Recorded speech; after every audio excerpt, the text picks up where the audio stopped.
Chapter 926. Greetings, my lord. Feng Zhen and Qiguan Rang arrived one after the other and took their seats.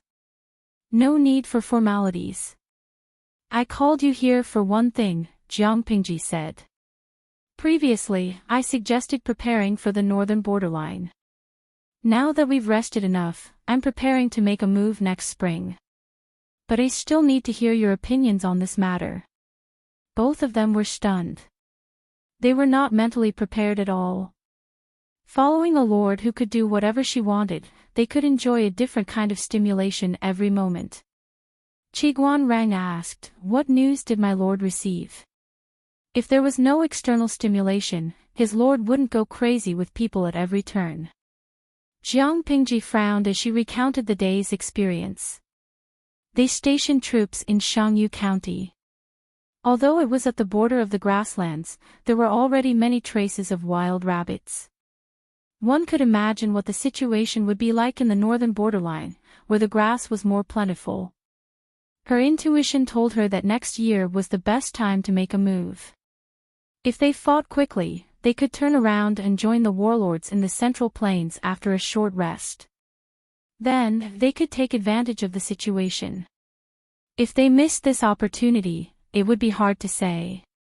However, fighting a war required accurate intelligence and credible plans. It could not rely on her intuition alone. Qiguan Rang and Feng Zhen looked at each other. They also knew about the rabbit and sheep strategy that Wei Ci had implemented in the past. Now, there were even traces of wild rabbits at the border. One could imagine that their strategy was effective. However, they still had to carefully consider whether it was suitable to start a war. Qiguan Rang stepped forward and bowed. He said, "My lord, in my opinion, it is better to be cautious. We can first send people to investigate the situation in the northern borderline. If the situation is suitable, then we can take stock of rations and troops. We can mobilize troops to guard the border of Chongzhou. We can strengthen the training of the troops and be ready for battle." There were many things to prepare for war. Not only did they have to understand the enemy's intelligence, but they also had to ensure their own supply lines. Fortunately, they had decided to station a large number of fields in Chongzhou and selected a few fields with strategic significance. When the autumn grain harvest came, it would be the third year of stationing fields in Chongzhou. The rations would be enough to support this large-scale war. The existence of the fields would not only reduce the loss of grain, but they could also provide support flexibly. They would not have to worry about the enemy interfering with the grain transportation route. Feng Zhen seconded the motion. Jiang Pingji said, "I know this too. I'm just informing you." Qiguan Rang and the other two secretly heaved a sigh of relief. As long as their lord did not go crazy and attack the north borderline tomorrow, everything would be fine. In the entire Chongzhou, no one was more familiar with the situation in the northern borderline than the Cui family. Jiang Pingji sent someone to invite Cui Yu, the head of the Cui family. She spent so much effort to rope in the Cui family, not only to use the Cui family to contend against the other aristocratic families of Chongzhou, but also because of their connections. Ever since Gu Axian followed Jiang Pingji's instructions and used a bunch of glass products to swindle a sum of money from the north borderline, he withdrew his business from the north borderline. This also meant that Jiang Pingji had lost an informer targeting the north borderline. Fortunately, the appearance of the Cui clan made up for this regret. Ever since Cui Yu boarded Jiang Pingji's boat, the Cui family status in Chongzhou rose with the tide. In the past 2 years, the Cui family had not only made a lot of money by producing rice paper, but also won an unprecedented reputation and status. The whole clan wished they could worship Jiang Pingji as the god of wealth. In order to express his determination, Cui Yu even took the initiative to ask for a position that didn't involve any real power or suspicion. "Greetings, my lord." Cui Yu bowed, then nodded slightly to Qiguan Rang and Feng Zhen. He was only willing to take a seat after the proper etiquette. Jiang Pingji asked, Zhonghuan, I didn't summon you for anything else. I have something to ask you. Cui Yu said respectfully, My lord, please ask. I will tell you everything I know. Your Cui family has been managing the North Borderline business. Have you noticed anything unusual in the past 6 months? If it were someone else, they would definitely not be able to stand the Cui family doing business in Chongzhou and earning money from the North Borderline. They were like grass on the wall. Cui Yu initially wanted to give up the business in the North Borderline. Compared to the rice paper business and the secret recipe for making rice paper that Jiang Pingji had given him, the profits from the North Borderline business were more like chicken ribs. Rather than keep it and arouse Jiang Pingji's suspicions, it was better to give it up. Jiang Pingji stepped in to stop it and even secretly supported the Cui family to develop the business in the North Borderline. Cui Yu was a smart man.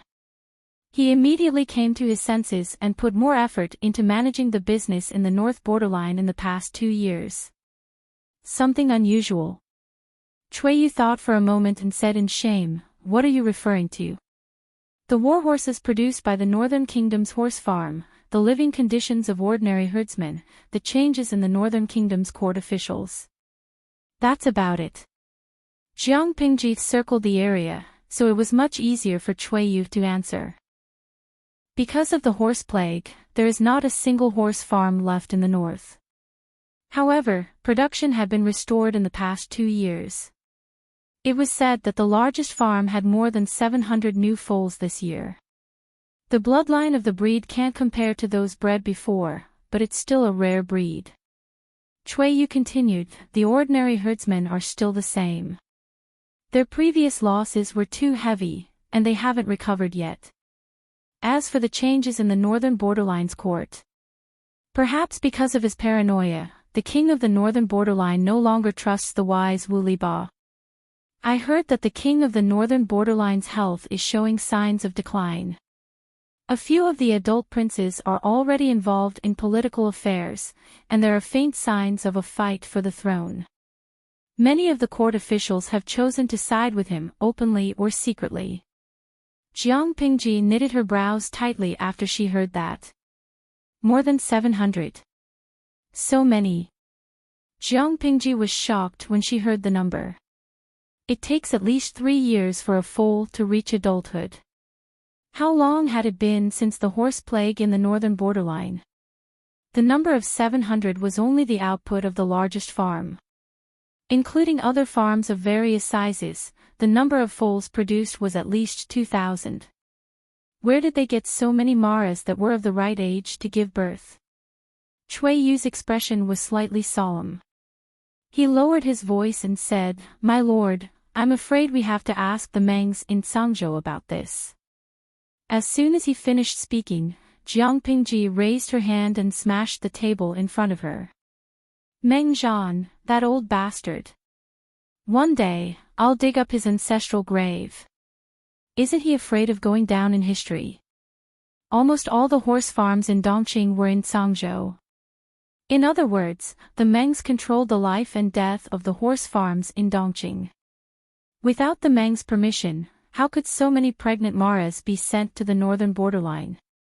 Cui Yu secretly wiped his sweat and continued, the Northern Borderline paid 10 times the price to buy the horses from the Mengs. That's why, animals that have forgotten their ancestors. Jiang Pingji sneered. The Mengs were the descendants of the war god of the previous dynasty, Meng Jing. The 3 tribes of the Northern Borderline were the descendants of the Qiangwu tribe. Meng Jing had contributed a lot to the massacre of the Qiangwu tribe. She really didn't know how the 2 forces could be so thick-skinned as to cooperate. Jiang Pingji was angry. The audience in the streaming room was also shocked by her sudden outburst. After 2 to 3 years of practice, she gradually changed the inherent impression of the streaming room in the eyes of the audience in the blue bullet screen. Now, the ratio of red to blue in the streaming room was no longer 19:1. It was infinitely close to 1:1. The audience from the two sides sometimes had friendly exchanges, and sometimes it was a tragic quarrel. The red side said that the blue side had despised the streaming room for many years. Why didn't they quit the streaming room completely? Why were they competing with them? Chapter 927. Banyuan, sigh, the streamer is going crazy. I haven't seen her swear before. Leisurely Xianshan, if it were me, I'd be angry too. The Mengs of Zhangzhou must have a hole in their brain. For 10 times the profit, they actually sold such an important strategic resource, the Maras of the right age, to a foreign tribe at the border. It was one thing to sell it, but this foreign race was going to attack the Central Plains. Kixingsu, I can understand why the host is so angry. A well-bred mare of suitable age is equivalent to a strategic resource like tank ammunition. No matter how short of money the motherland was, it would not sell it to a country that was hostile to it and constantly wanted to invade it. If the aristocrats of Chongzhou chose to collude with the nobles of the northern borderline to harm Jiangpingji for the sake of their family's interests, then what about the Meng family of Zhangzhou? If the foreign tribes of the northern borderline were to quickly recover their strength with the help of the mayor, they would mobilize their troops to the Central Plains and slaughter the Han people. The Meng family of Zhangzhou would be the greatest sinner of all time. The Meng family of Zhangzhou didn't help them, knowing that their streamer had been cultivating for several years and was pointing her sword at the northern borderline. Not only did the Meng family of Zhangzhou not help, but they also hit her when she was down. If the world was in danger, no matter how much money the Mengs collected, it would only benefit others in the end. Women in disguise, fortunately, we discovered it early. If we discovered it 2 years later, the cavalry of the northern borderline would have recovered at least 40% of their combat power. Meet you 21 years old, I suddenly thought of something. The 3 families of the northern borderline bought so many maras from the Meng family of Zhangzhou at 10 times the price. They must be very tight financially, right? The streamer plans to attack the northern borderline next spring. The 3 tribes of the northern borderline have no time to profit. In other words, the northern borderline is in a very awkward situation. If the host wins, tisk tsk, it will be a huge profit. Thorns bloom, ha ha ha, I was just about to say this. If the northern borderline is attacked, they will probably be stunned. Was it a pleasant surprise? Was it a surprise? Wasn't it exciting? The benefits brought by the maras would take time to show. Jiangpingji did not intend to give them another 3 years to recuperate. Yiwu Yanling, we can't be too optimistic. The northern borderline is vast and powerful. Their strength lay not only in their cavalry, but also in their ability to fight on horseback. The host has more than 100,000 troops under her command, and they are elite soldiers who have been carefully trained for 2 to 3 years. It may seem like a lot, but it is impossible for all of them to be deployed on the battlefield. She also needed to leave some people behind to protect the territory under her rule, in case someone took advantage of the situation to invade. In other words, only 70 to 80,000 soldiers could be sent to the battlefield. Don't you think it's too strenuous for 70 to 80,000 people to fight against the northern borderline? The northern borderline could even beat up the whole of Dongqing, let alone Jiangpingji, who currently occupied less than 1/3 of Dongqing's territory. Zhaoren, our ancestor Sun Tzu's Art of War, said it well. Victory is the most important thing in war, not the long duration. If the long duration lasts, the soldiers will be blunt. If the city is besieged, the soldiers will lose their strength. If they lose their strength, the goods will be exhausted. If the host is dragged into the mire of a tug-of-war by the northern borderline, her chances of further development will be very slim. Will the feudal vassals around her turn a blind eye? At that time, not only would she have to face the suppression of the northern borderline's heavy troops, but she would also have to worry about the stirring feudal vassal forces behind her. The larger the war, the more important it was to end it as quickly as possible. With every day that passed, the risks they faced would increase. Even a big country could not withstand a prolonged tug-of-war, let alone a small vassal like Jiangpingji. Fortunately, the northern borderline thought they were smart and made a stupid move.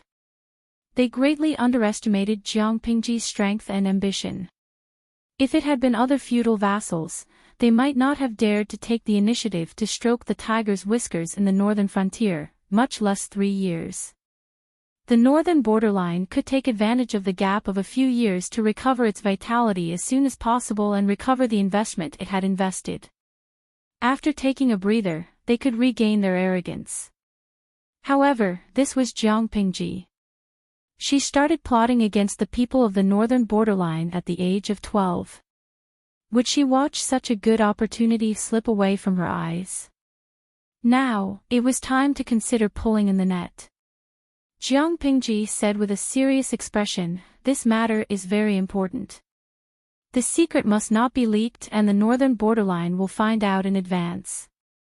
It was not that she did not trust the people present, but the ancient people's awareness of military secrets was too poor. In the history of the previous dynasty, how many coups had failed because of the leak of secrets? Returning to her own tent, Jiangpingji wrote a secret letter and sent it to Shangjing at an urgent speed. While waiting for Wei Si's news, she began to make preparations. Cui Yu followed Jiangpingji's orders and increased the number of merchants heading to the northern borderline.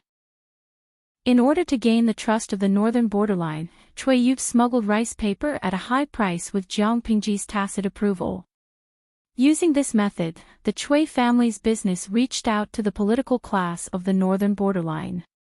Although they did not obtain a huge secret, they gathered a lot of useful information. Wei Si received the secret letter and packed his luggage overnight, preparing to rush to Chongzhou. At the same time, the news from the Cui family's caravan lifted the spirits of Jiangpingji and the rest. Tisk, tsk, tsk. It seems that wild rabbits are quite powerful. Herdsmen reared rabbits privately. There would always be rabbits that escaped carelessly and turned from domestic rabbits to wild rabbits. They took root and bred. Many wild rabbits sneaked into the pasture of the horse farm and dug rabbit holes one after another. At first, it was nothing, but when there were more rabbit holes, it was inevitable that horses would step into them. The lucky ones were safe and sound, while the unlucky ones had their legs broken. If a good horse's leg was not carefully cared for, it would be difficult to recover to its pre-injury state. In other words, the horse would be crippled. Before that, there were rabbits on the grasslands, but due to the restrictions of natural enemies and human activities, their numbers were limited to a certain range. Now, herdsmen reared wild rabbits privately, causing the number of wild rabbits to increase dramatically. However, the natural food chain had a certain degree of self-regulation. The increase in the number of wild rabbits fed more wild wolves on the grasslands. The number of wild wolves on the grasslands increased, requiring more wild rabbits as food. For a time, both parties maintained a delicate balance. Wild wolves had always been a headache for the horse farms. They were fierce by nature and often moved in groups. Every time they appeared, they would cause many casualties and bring great damage to the horse farms. Not only the increase in the number of wild wolves, but from time to time, there would be news of the horses' legs being injured. Once or twice was not a big deal, but when the reports increased, it quickly attracted the attention of the upper management of the horse farms. They sent people to find the source of the horse's leg injury and soon found the answer: rabbit holes. Rabbit holes were not unfamiliar to the grassland herdsmen. These bastards! They gritted their teeth in anger and felt their hearts bleed. The horse farms organized people to catch rabbits, but they greatly underestimated the number of rabbits. They could not find a solution to the rabbit hole problem. These bastards must have taken the wrong medicine. Why are there so many of them? The owner of the horse farm was dumbfounded. He still did not realize the seriousness of the matter. It was not until a few horse farms faced the same problem that they came to their senses and hurriedly reported the problem to their superiors. The wise man of this generation in the northern borderline was Wu Liba. As a key figure, many matters had to go through his hands. After screening, the important reports would be sent to the king of the northern borderline. Why are there so many rabbit holes in the horse farms? Wu Liba keenly noticed the abnormality. He did not submit the reports to the king of the northern borderline. Instead, he personally went to each horse farm to carefully understand the situation. After asking, he only had one thought in his mind. Chapter 928. Wu Liba had a bad premonition. Were there so many rabbit holes in the pasture in previous years? Wu Liba summoned the owner of the stud farm and inquired about the situation. The horse farm owner shook his head. Although rabbit holes have appeared in the past, there weren't many of them, and they weren't as densely packed as they are now. The uneasiness in Wu Liba's heart intensified. Something was not right. Something must have gone wrong somewhere. Although he was a man born in the grasslands, he had lived a good life since he was a child. He rarely came into contact with the lower-class herdsmen and didn't even have a deep understanding of the situation in the grasslands. This was because he was a wise man of the northern borderline's foreign tribes. He had learned the Han culture of the Central Plains and used the essence of Han culture to help the northern borderline prosper.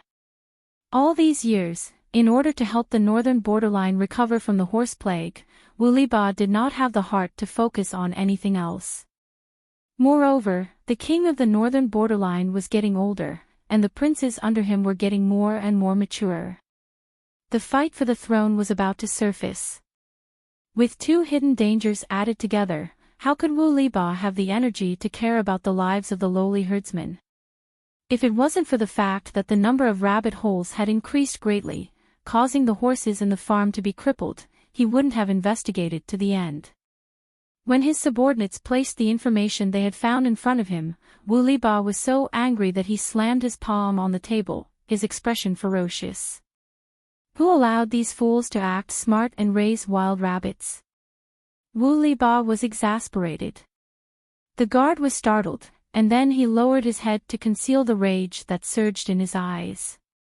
If the imperial court had not made a mistake in its policy and bought the Fergana horses from Shalan, causing the entire northern borderline to be infected with the horse plague, would the low-level herdsmen be so poor that they had no money to buy rice? If they didn't rear these rabbits, who knew how many families would be forced to sell themselves as slaves? However, the guard did not dare to say this. He had been by Wu Liba's side for a few years and knew his temperament very well. "Master, do you know how the herdsmen lived in the past few years?" The guard reminded him carefully. Wu Liba's expression froze. Of course he knew. He was even indirectly related to the current situation. In order to cultivate more warhorses, the royal court of the northern borderline promised the herdsman families benefits by selling them foals. Then, the government would buy them back at a high price. Because of this policy, the northern borderline was able to develop in a short period of more than 10 years. It even threatened Dongqing so much that they dared not act presumptuously. This suggestion was made by Wu Liba. It was because of it that he managed to secure his position as the wise one and gain the king's trust. This was true for success and also true for failure. The herdsmen's families had invested all their resources in the war horses and had no other source of income. The northern border horse plague broke out, and the imperial dynasty wasn't willing to make up for their losses, causing many families to die. Even if Wu Liba did not care about the lives of the commoners at the bottom of society, he could predict the consequences. Wu Liba said angrily, "Even so, they shouldn't have done this." The guard had a strange expression. If the herdsmen did not rear rabbits in exchange for food, what else could they do? Could it be that he didn't want to eat food and instead lay on the ground to eat withered grass? Rabbits had a short birth cycle and were easy to raise. Ordinary herdsmen's families relied on them to survive the hungriest times. If the royal court of the northern borderline was willing to take pity on the herdsmen and compensate them for their losses, they would not have to rear rabbits. The herdsmen had lived on the grassland for generations, so they knew how annoying it was for rabbits to dig holes. However, for the sake of their family, they had to do so. The guard wisely chose to remain silent. Wu Liba said, "Continue investigating. I don't believe that the Central Plains is so lacking in rabbit meat and rabbit fur. This is clearly a conspiracy against our Beijiang, and we must capture the culprit." The guard obeyed the order and went to investigate. He would not have known if he did not investigate, but after investigating a little, Wu Liba watched with trepidation. Almost every month, there would be caravans from different places purchasing smoked rabbit meat and tanned rabbit skin from the Beijiang herdsmen. The amount each time was not large, but when added up, it was an astronomical figure. Apart from that, they also purchased wool and mutton. Compared to selling mutton, the herdsmen preferred to increase the size of their flocks and sell their wool. The herdsmen did some calculations. As long as the sheep were alive, they could continue to sell their wool, and the profits would flow steadily. If they slaughtered the sheep, it would be a one-off transaction, and it would not be worth it. Selling wool was more profitable than selling rabbits. Almost every family reared sheep of varying sizes, and the number of sheep increased exponentially. The Beijiang herdsmen also had the habit of rearing sheep, so Wu Liba was not sure if this was a conspiracy. After thinking about it, he brought a group of guards to visit the herdsmen's families in secret. "It seems, there's nothing wrong," Wu Liba rode on his horse and looked into the distance. The herdsmen herded their sheep, and the blue sky and green grass made everything seem so harmonious and serene. "Old man, it must be tiring to watch over so many sheep." Wu Liba was dressed like an ordinary herdsman, and he did not carry any valuable items. He looked no different from an ordinary person. The old herdsman who herded the sheep chuckled. "It is indeed tiring. This year, the pasture is not lush, and we always have to move places." The Beijiang people were nomadic people, and they followed the pasture when herding. Wherever there was more pasture, they would herd the animals there to eat. Wu Liba felt that something was wrong with the old herdsman's words, so he probed. "With so many sheep, I wonder how much pasture they will eat. At this rate, they will soon reach another pasture." The old herdsman said, "That's right. They can eat too much. If we don't herd them, they will be so hungry that they will pull out the grass from the mud." After Wu Liba heard this, a thought flashed through his mind, and he seemed to have grasped the truth. He hurriedly asked, "Old man, where did you herd the sheep previously?" The old herdsman pointed casually. Wu Liba thanked him, and hurriedly mounted his horse and galloped in that direction. This season was the time when the pasture was lush. From afar, the entire vast grassland looked like a piece of emerald jade that had fallen to the mortal world. It was lush green, and it made one feel refreshed. However, when Wu Liba arrived at the destination pointed out by the old herdsman, he realized that the pasture there was sparse. To make an analogy, it was like mild hair loss. Although the scalp was not exposed, it was obvious that the hair was not as lush as before. Wu Liba rode on his horse and muttered to himself, "Sheep. Rabbit." The breeze on the grassland caressed the pasture, making it sway beautifully. Could it be pasture? In an instant, he understood all the details, and his heart tightened. Pasture was the key to rearing warhorses. The mastermind was obviously using such a roundabout method to indirectly squeeze the survival resources of warhorses. What a sinister plan. Wu Liba clenched his teeth. Fortunately, he had discovered it early. Otherwise, if the enemy had continued secretly for another 7 to 8 years, the Beijiang would not be able to afford to rear warhorses. Chapter 929. The northern borderline imitated the Central Plains in many ways. Not only did they copy the harem system, but they also copied the rules of the imperial court. Court meetings were divided into large and small ones. The small ones dealt with small matters, while the big ones discussed important matters. In the big court meeting, the minister once again proposed the appointment of a crown prince. The king's expression was very ugly. His sons were in their prime, but he was beginning to slip from his peak, like the sun setting in the west. This feeling of powerlessness was unbearable for the ambitious him. At this moment, he finally understood the Dongqing emperor's state of mind. He was also beginning to worry about personal gains and losses. He was afraid that his sons would take away his power and life when he was unguarded. As usual, he rejected the appointment of a crown prince. The king even reprimanded the minister and his sons who supported him. After an hour, he was starting to feel a little exhausted. Rubbing his forehead tiredly, the king said, "My dear ministers, do you have anything else to report? If there is nothing else, please leave." Before he could finish, Wu Liba interrupted the king. "Your Majesty, I have something to report." In recent years, Wu Liba was less and less trusted by the king.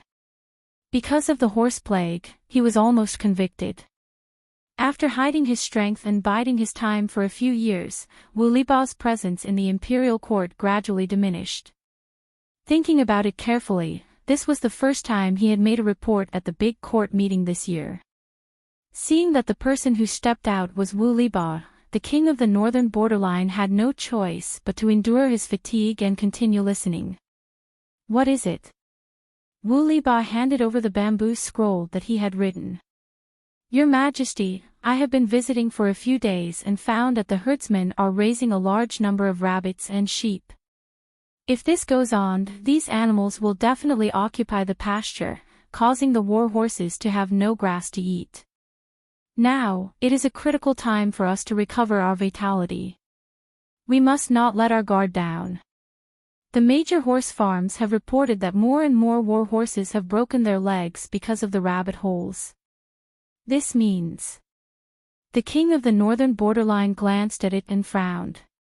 He suppressed the rising anger in his heart and interrupted Wu Liba. "Wu Liba, this is the court meeting, not your home. How dare you bring such a trivial matter to the court meeting?" Wu Liba was shocked.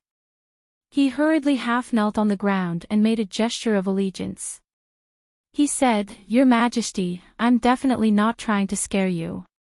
Now, all the signs show that the caravan's large-scale purchase of sheepskin rabbit meat is clearly a conspiracy against the pasture. I earnestly request Your Majesty to give the order to immediately capture those traveling merchants and interrogate them to find out who the mastermind is."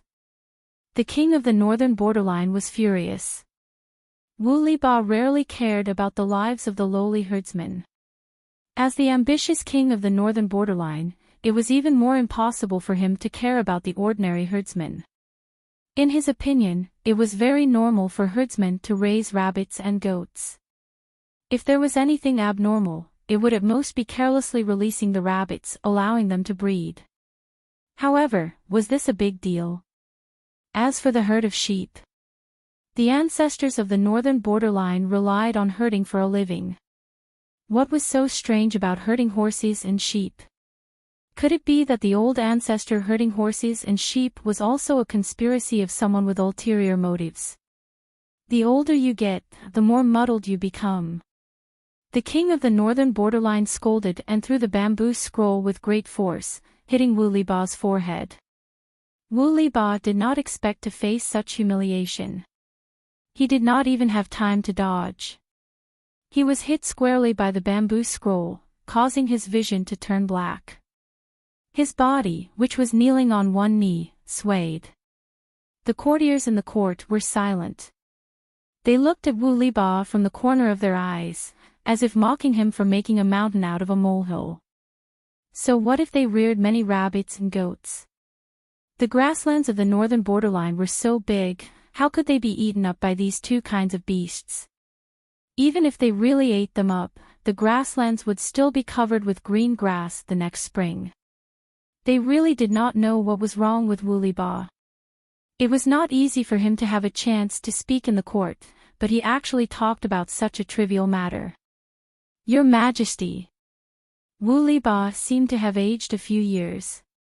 His eyes were red as he called out loudly, "If we do not curb it now, there will be a great calamity." The king of the northern borderline laughed coldly. He asked, "Great calamity? What great calamity?"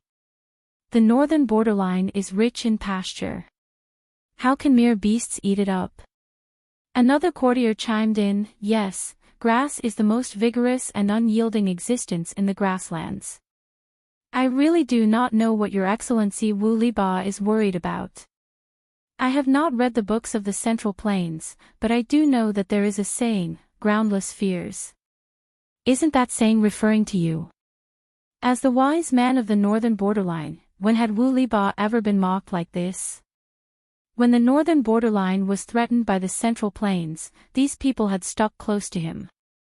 Now that they had lived a comfortable life for more than 10 years, they had all forgotten their past disgraceful behavior and jumped out one by one to add insult to injury. Groundless fears. That's a clever use of the phrase. Woollyba's political enemy stepped forward and asked sharply, "Your Excellency Woollyba does not know the sufferings of the human world. Do you really think that love is enough? You have captured the merchant caravan. Who are you going to sell the accumulated goods to? Sell them to you. The herdsmen rely on their meager income to feed their families. Your Excellency Woollyba, on the other hand, wants to cut off their livelihood with just a few words." Woollyba gritted his teeth and said, "The mutton and rabbit meat in the hands of the herdsmen can be bought at a low price as military rations." His political enemy snorted coldly and said, "Buy at a low price. What price is considered a low price? Go and ask the herdsmen if they are willing to sell. Even if they are willing to sell, do you know how much it will cost to buy them? Don't tell me you have your wife empty out her family to buy them for you." Everyone knew that Woollyba's wife's family was the richest merchant in the northern borderline. In the past, when Woollyba fought wars, many of the military supplies were added by this wife's family.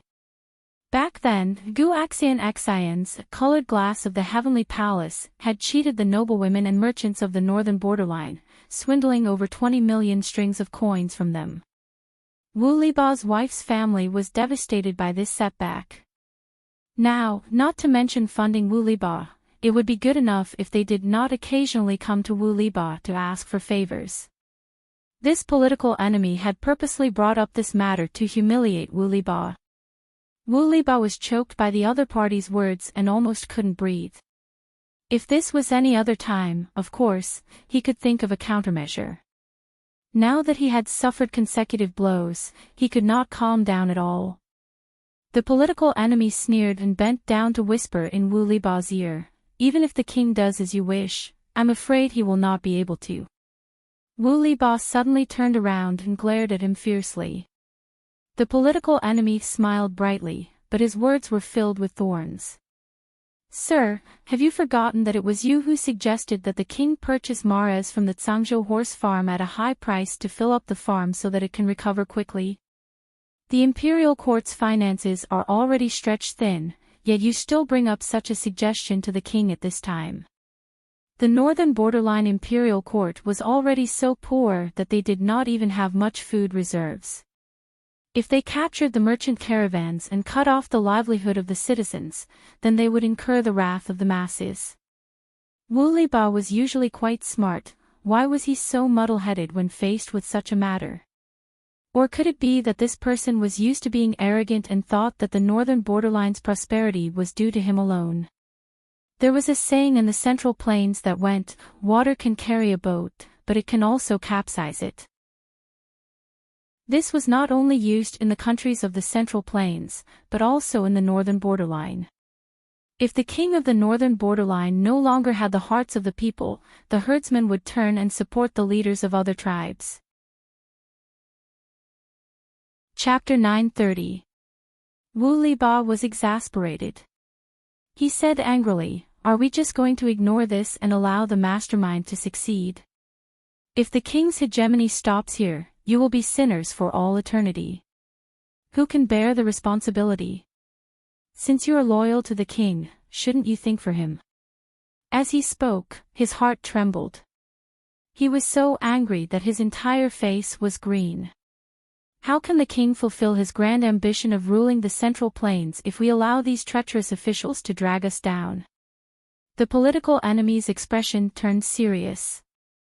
His eyes were cold. He laughed ferociously and said loudly, "Fine, fine, fine. In the entire court, only you are loyal to the king. We are all treacherous officials. But, in my opinion, you are also a treacherous official with evil intentions. Wu Liba, you ignore the current situation and force the king to do as you wish. Do you have the final say in the northern borderline or the king? So what if you are a wise man? Does the king not have the ability to judge for himself? If Wu Liba had not suggested working with the Zhangzhou Meng family to buy maras at a high price, the imperial court's finances would not be so tight. But now, the northern borderline imperial court was already stretched thin and could not afford to do anything else. In other words, the northern borderline was already tied up by the high price of horses. It would take at least a year or two to see any profits. The older Wu Liba got, the less sensible he became. Could he not see the northern borderline imperial court's current predicament? Don't try to sow discord. I, Wu Liba, am loyal to the king. I have never been disloyal, Wu Liba said. But you, can't you see the danger of the herdsmen raising large numbers of rabbits and sheep? If you can see it and still remain silent, then tell me, who is the disloyal one? The political enemy wanted to say something, but the northern borderline king roared and stopped the two from arguing. All of you, shut up. Court dismissed. The northern borderline king glared at Wu Liba. He used to like this wise man as much as he hated him now. In order to stabilize his power, the northern borderline king suppressed his adult sons.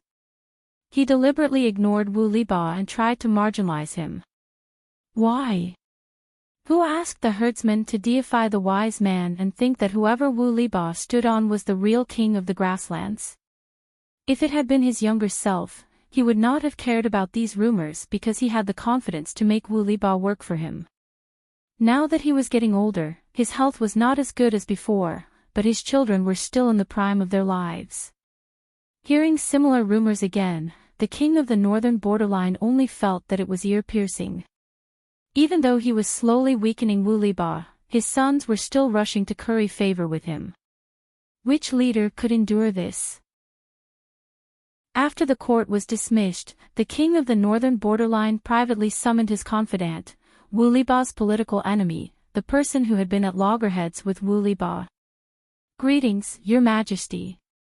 Wu Liba's political enemy was also an important minister of the northern borderline.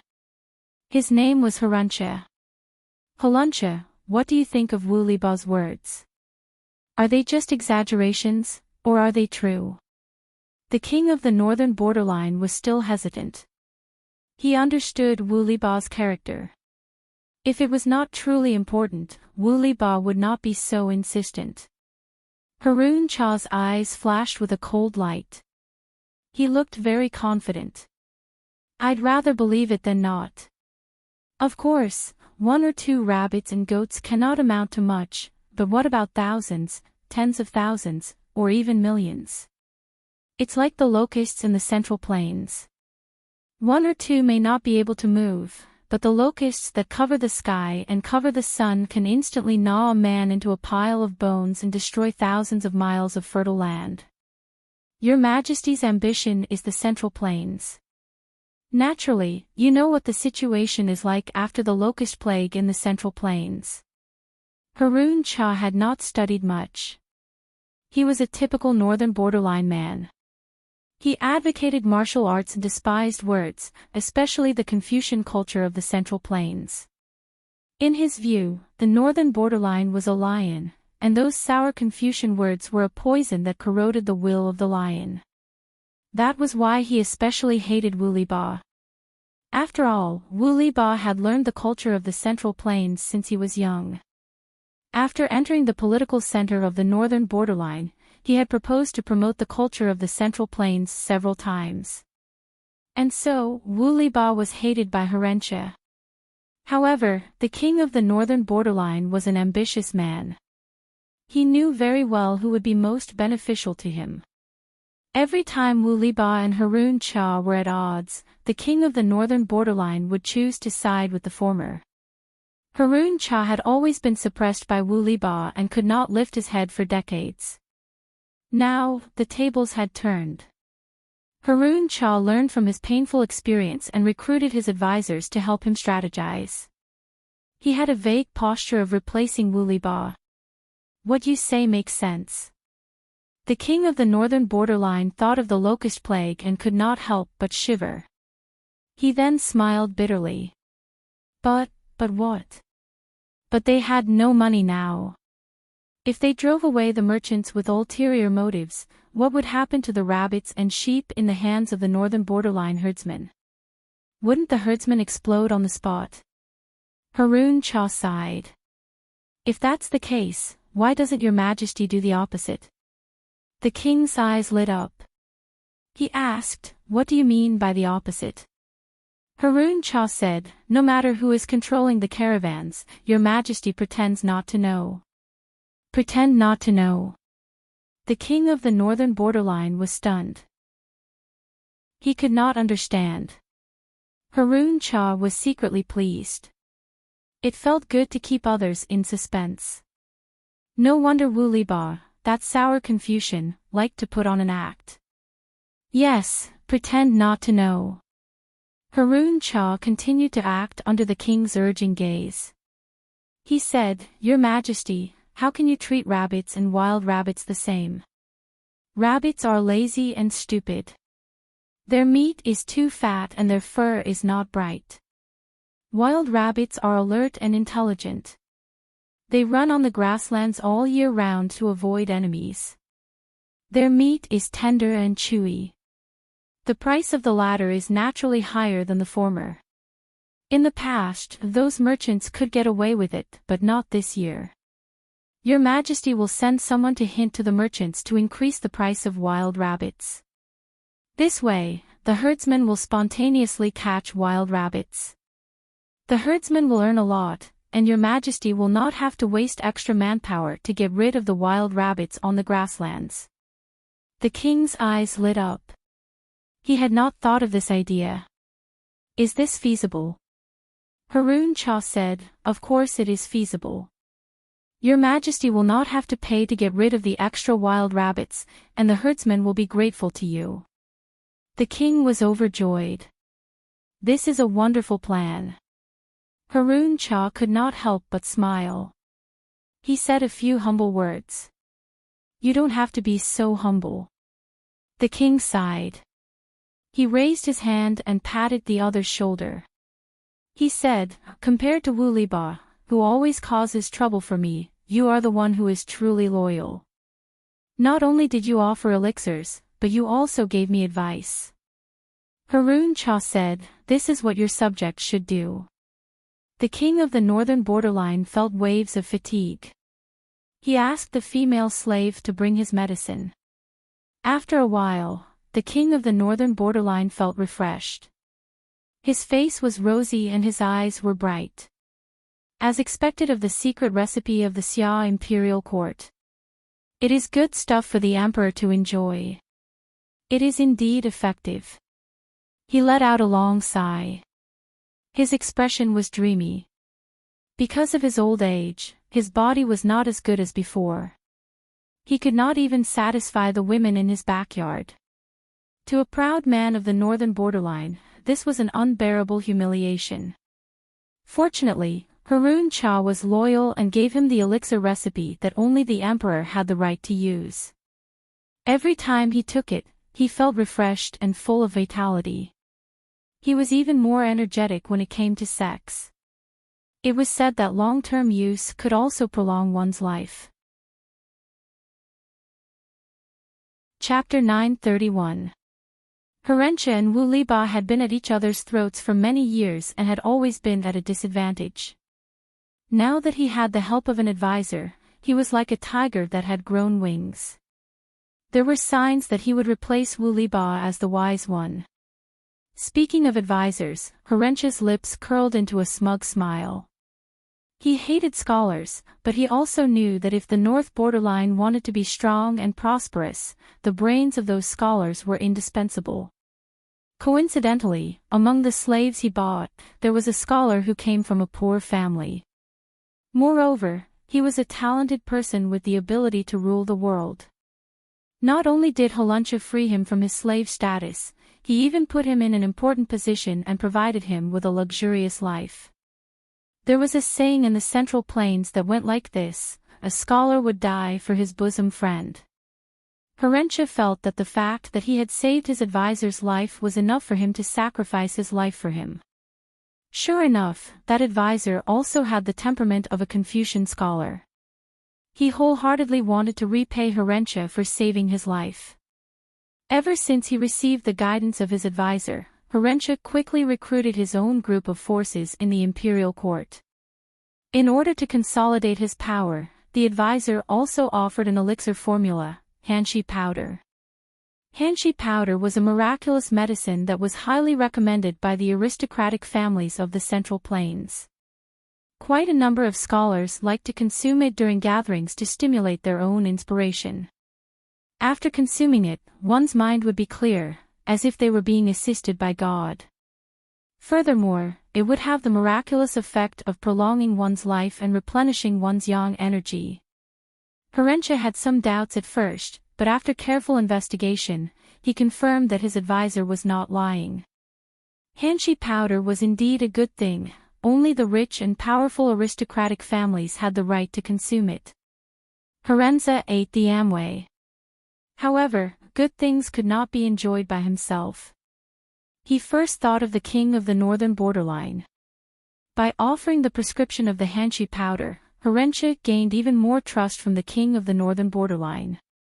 Mistress' foresight is truly divine. Your guess is indeed accurate. Herenche imitated the scholars of the Central Plains and bowed with cupped fists. Unfortunately, his movements were not standard and looked somewhat comical. The advisor said, "Congratulations, my lord. The bitterness has finally come to an end." Herenche laughed heartily, saying, "If not for Sir's help, how could Herenche be here today?" After bragging to each other, Herenche rubbed his hands and asked his advisor, "Sir, what should we do next? That old man Wu Liba is not easy to deal with. I'm afraid he will make a comeback. A centipede dies but does not fall down." No matter what, Wu Liba was a famous sage of the northern borderline. "My lord, don't panic." The advisor smiled coldly. "That Wu Liba won't be jumping around for long." Herenche felt more at ease. The two of them plotted for a while more before Herenche left the advisor's tent, satisfied. After Herenche left, the well-dressed advisor's face turned cold as he stood in the tent, deep in thought. The advisor snorted. "Wei Zixiao, what are you up to?" At the same time, Wei Ci rushed to Chongzhou. He changed horses a few times before he reached Chongzhou. Fengzhen snorted coldly and said, "Wei Zixiao, what do you have up your sleeve?" Wei Ci said, "Panacea."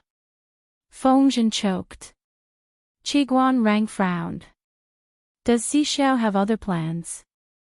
They planned to evacuate the merchants from the northern borderline and stop buying wool and rabbits, allowing the northern borderline to descend into chaos.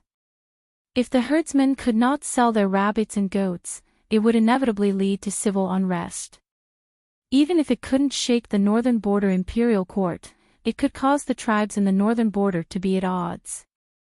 Unexpectedly, Wei Ci refused and wanted to continue buying. Of course. Wei Ci suddenly said something shocking. He said, "The king of the northern borderline will not live for long." Everyone in the tent widened their eyes in shock and looked at Wei Ci. "When did you get the information?" Wei Ci said, "There is no information."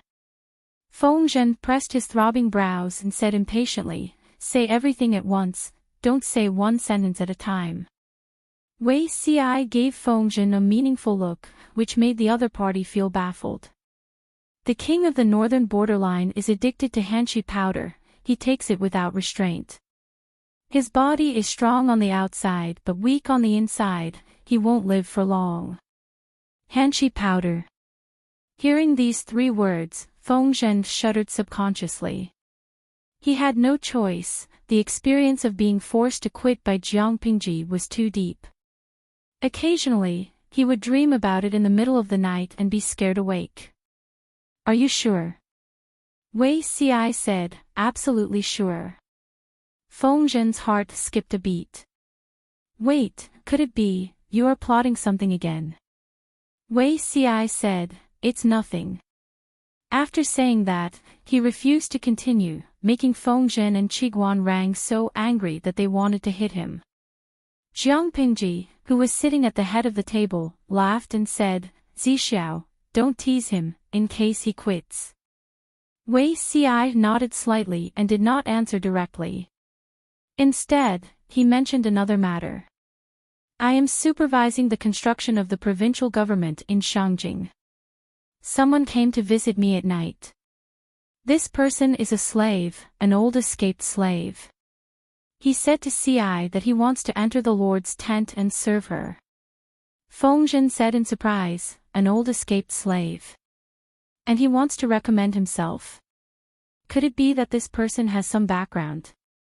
"This person does indeed have a background. He is Sun Wen of Zhongzhou, his name is Zidao. Sun Zidao. This. I have never heard of him." Wei Ci said, "Of course you have not heard of him, because this person is in his 40s and is not famous yet." Although he was not famous, Wei Ci was very clear that Sun Zidao was a tough character to deal with. A great talent matured slowly, entering the Nye family of Zhongzhou at the age of 48, suppressing countless geniuses and securing the position of the chief military advisor. If the Nye family was able to expand rapidly in the early stages, it was all because of that genius who died young. In the later stages, it was because of Sun Wen that they were able to dominate a region. When Feng Zhen heard that Sun Wen was still mediocre in his 40s, he was surprised, but he did not show it on his face. If this Sun Zidao was not capable, Zixiao would not have mentioned him on purpose, right? Wei Ci nodded. This person matured slowly. Although he is old, in terms of scheming ability, I am inferior to him. He was better at internal affairs and was weaker at scheming. Sun Wen was the complete opposite. If that is the case, then how did he become an escaped slave? Or was he an escaped slave from Zhongzhou? Wei Ci said, "This is a long story." Sun Wen was a low-ranking official in Zhongzhou. Logically, he would not have offended any important people. However, he had a clever son who showed off his abilities but did not know how to restrain himself. During a gathering, Sun Wen's son accidentally offended the Nye family of Bianzhou and was convicted because of his words. Sun Wen's son was beaten and his leg was lame. He caught a cold on the way to his banishment and died. Sun Wen's wife died of illness out of grief, and his daughter-in-law. In order to survive, Sun Wen could only take his young grandson and escape. They begged everywhere and ended up in Dongqing. Wei Ci could never have imagined that Sun Wen, who was known as the wise man of the Nye family, would end up in such a pitiful state. Even in his previous life, when Sun Wen was defeated, he carefully burned incense, bathed, wore new clothes, and committed suicide with a smile. Wei Ci had seen Sun Wen's body, but he could not connect the Sun Wen in his memory with the pitiful old man he saw. This is also a pitiful state. Feng Zhen sighed. But what does this Sun One have to do with you not agreeing to evacuate the merchants? Chapter 932. The 15th of August. The moonlight shone like water and a mirror. Bianzhou of the Jiang dynasty. Bianzhou was a picturesque place with small bridges, flowing water, and houses. Every scene seemed to exude a lingering poetic feeling. Thin smoke shrouded the sky above the small town. Figures swayed in the buildings with white walls and black tiles. The waterside pavilions were arranged in picturesque disorder. This was a small town frequented by literati. The people lived and worked in peace and contentment, and no one picked up anything they left behind on the road. Most of the town's residents had experienced tragic times. They cherished their current life and faced it with a smile at all times. One day, a family of 3 came to the small town. The man, although old, could still vaguely see the elegance of his youth in his eyes. He was gentle, refined, and dignified. The woman was about the same age as the man. She stood there, emitting an aura of 8 meters. She looked heroic and elegant. As for the handsome young man who inherited his parents' good qualities, his facial features were exquisite, like a gift from the gods. The family's appearance was comparable to that of immortals. The town's residents were all ordinary people.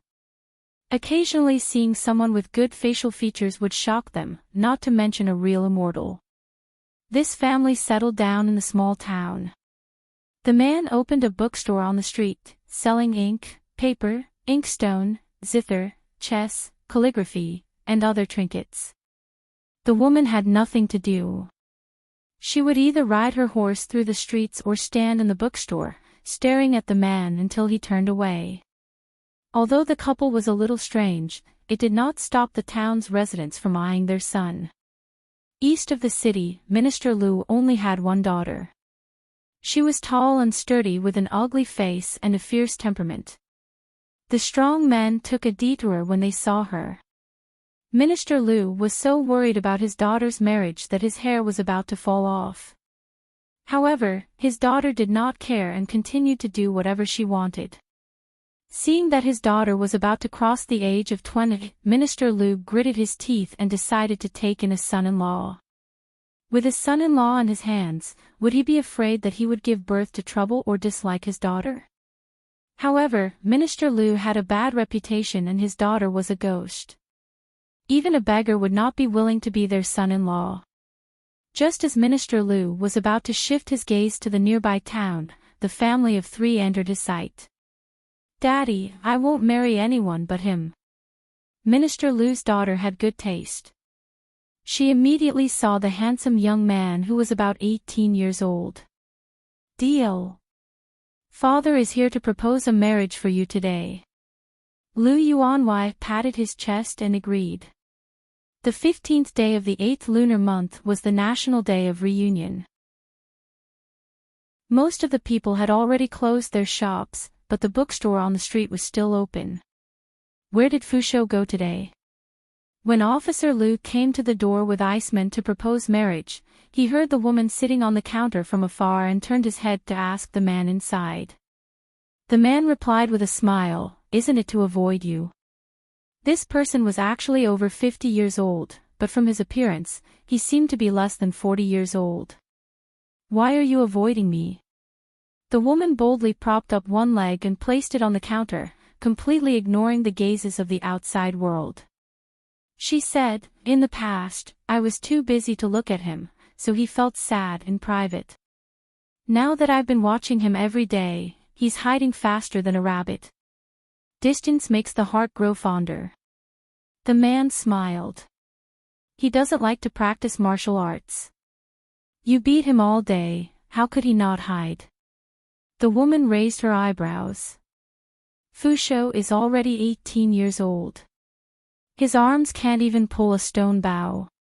How shameful it is. His sister can beat him 10 times with one finger. Do you believe it? He actually dares to hide from me. How dare he? I should really throw him to his sister's place to train. The man said, what's the difference? He just escaped from the tiger's den into the wolf's den. You're too lenient with him. If he doesn't listen, just beat him up. If one doesn't work, then beat him up again. There's nothing that can't be solved with a fist. The man said faintly, if you're willing to beat him up, why would you bother me here? Now you think I'm annoying. The woman quickly changed the topic, perfectly demonstrating what it means to say wind is rain. Ahem. Lanting, don't let people see you as a joke. What did you call me? Well. Peng Peng, don't make trouble. No, I want to make trouble. The man looked at Officer Liu as if he had seen his savior. Officer Liu straightened his chest and was about to walk into the bookstore when he saw the rude woman holding an abacus blocking his way. Can't you see that I'm dealing with family matters? The woman threw a look at him, her eyes brewing a frightening sharpness. Officer Liu was so scared that he took a step back.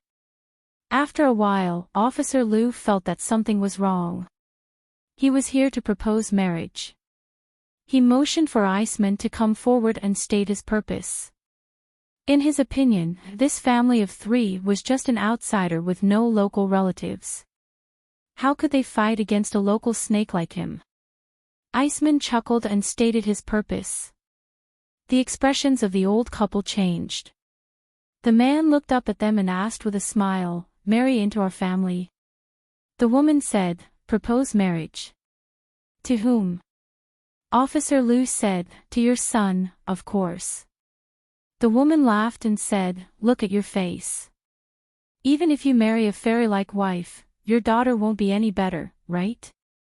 Who gave you the courage to come to my son's house and propose marriage? I've been avoiding arrogance and impatience recently.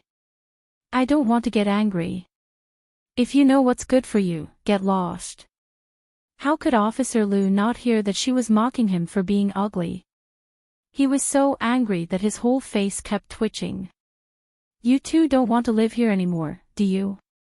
Hey, you're threatening me, right? Hey, OCI, how many years has it been since someone dared to talk to me like this? The man who was named said, it seems like a long time. Officer Liu said, don't refuse a toast only to drink a forfeit. Okay, I'd like to see how you're going to make me drink a forfeit. The woman smiled and jumped off the counter. She was about to roll up her sleeves and go forward, but the man hurriedly raised his hand to stop her and pushed her behind him. That's enough of you. Your body has just recovered a little, and you want to mess around again. You're 51 years old, not 15, the woman said. It's not that I want to criticize you, Wei Zixiao, but you're still so cocky after leaving the capital. How dare you control me? The man said, who was the one who made the rules with me before? The woman was speechless. She muttered to herself with a look of resentment in her eyes. Zixiao, you've changed. The man said, if I didn't change, wouldn't you fly into the sky after leaving the capital? It wasn't easy to save his life from the hands of the King of Hell. Would he die if he didn't act rashly? Officer Liu, who was completely ignored by the couple, looked like a palette of colors. Before he left, he said angrily, the county magistrate and I are brothers-in-law. Just you wait. Oh. The woman raised her eyebrows, if that's the case, then thank you. Officer Liu was dumbfounded. Why were they thanking him? A few days later, Officer Liu's brother-in-law, who had become a commoner, gave him a hard slap. You incompetent bastard. The bookstore on the street had a new owner. In the suburbs. The woman rode on the back of a donkey, the man sat in a carriage, and their child walked on 2 legs. Father, I want to ride in a carriage. It's no use even if you call me mother, the man said. Mother, I was wrong. It's no use even if you call me father, the woman said. The sun was setting, and the bells were ringing softly. The family of 3 gradually drifted away. The scene was distorted, and the figures were blurred in front of him. The distant voice seemed to come from the sky.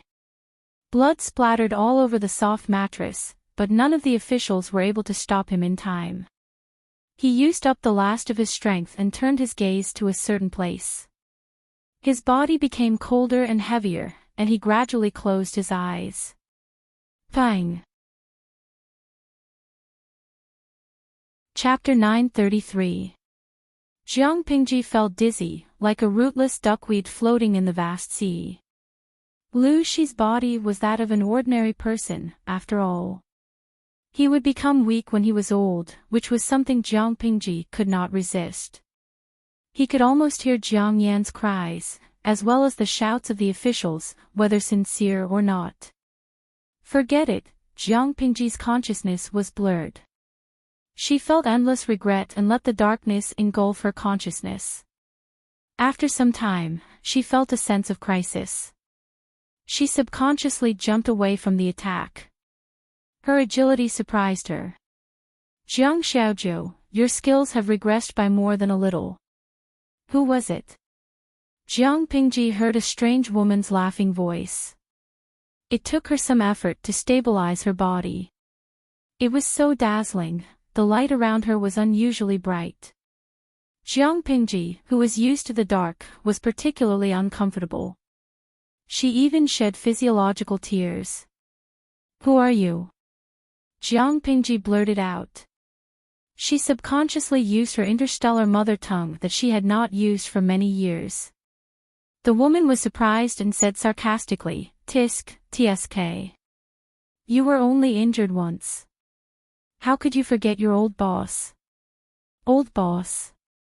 Jiang Xiaozhou. The two unfamiliar yet familiar words were put together. It was like two pairs of hands combined into one, unlocking the dust-laden memories of many years. She took a long time to adapt to the surrounding light. She was shocked to find that she was in the medical center of the federal military. She looked at her arm. She was also wearing the blue and white hospital gown of the medical center. What happened? She blinked her eyes quickly. She could not react until a person appeared in front of her. When she saw the person's face, Jiang Pingji subconsciously straightened her back and gave a federal military salute. Greetings, Chief. The other party stood in front of her, squinting slightly as he looked at her face carefully with a scrutinizing gaze. There's no problem with your spiritual fluctuation, the person said slowly. Otherwise, based on your performance just now, I would have suspected that your body was maliciously taken over. You've been in a coma for 3 months, but you're still alive. If you don't wake up soon, I'm afraid the 7th Corps will be sent in. The human alliance was not harmonious. There were political struggles between the various corps. Jiang Pingji was under her. If she did not wake up, who knew if an outsider would be sent to take over the 7th Corps? By then, even if Jiang Pingji had a chance to wake up, she might not. Because there were far more people who didn't want her to wake up than there were people who wanted her to wake up. Receiving the news that Jiang Pingji was seriously injured and in a coma, the woman had no choice but to interrupt her vacation and take over the 7th Corps. Thank you for your hard work, old chief. Jiang Pingji pressed her aching forehead with one hand. The memories in her mind made her unable to distinguish reality from a dream. That life was 30 to 40 years long, and it was already comparable to the previous years. After so many years, Jiang Pingji could only dig out her shallow memories and recognize that the woman in front of her was her old boss. As for more, she still needed time to dig deeper into her memories. Not at all, not at all. Cancel your sick leave as soon as possible and come back to take charge. The woman crossed her arms and leaned against the bed. She narrowed her eyes and said, You should be more careful these days. The federal marshal election is approaching, and there are many people looking for trouble with you. Marshal election? Jiang Pingji was stunned. Was there such a thing? Wait, there really was such a thing. The old general in front of him had retired from the 7th Division and was originally going to enter the parliament to find a job, but who knew that the old general had contracted a genetic disease and would not live for long. For the sake of the political stability of the human alliance, the martial election had to be held at the last minute. The old general was also on the list. As her successor, Jiang Pingji naturally belonged to her faction. Because Jiang Pingji was still in her prime and held military power, she had a lot of weight in the martial election for the woman in front of her. As long as the martial election was not settled, the battle surging in the dark would not come to an end. After sorting out the relevant memories, Jiang Pingji said, "Don't worry, old chief. I will recover as soon as possible and take up my post again." Her attitude was too obedient, which made the woman suspicious. Jiang Pingji had always been a thorn in the side. Back then, the woman had to bear the pressure and strongly recommend Jiang Pingji to push her to the position of the 7th Division. Even so, Jiang Pingji did not restrain herself. She was also indifferent to the old chief. What was wrong with her today? It's good that you know. The woman shook her head and her tone softened. Since you are awake, the pressure we face is less. There's no rush to return to your post. First, train your skills so that you don't know how you die if you are assassinated. Jiang Pingji felt that her skills had improved, but in the eyes of others, she had regressed by 70 to 80%. With such weak skills, it would not be surprising if she was assassinated on the street. The old chief helped Jiang Pingji stabilize the 7th Division and bought time for her to adapt to the changes. When Jiang Pingji completely recovered to her peak state, more than a month had passed. When she was discharged from the hospital and returned to the division, she had only been away for half a year. For interstellar humans with long lifespans, half a year was no different from more than 10 days.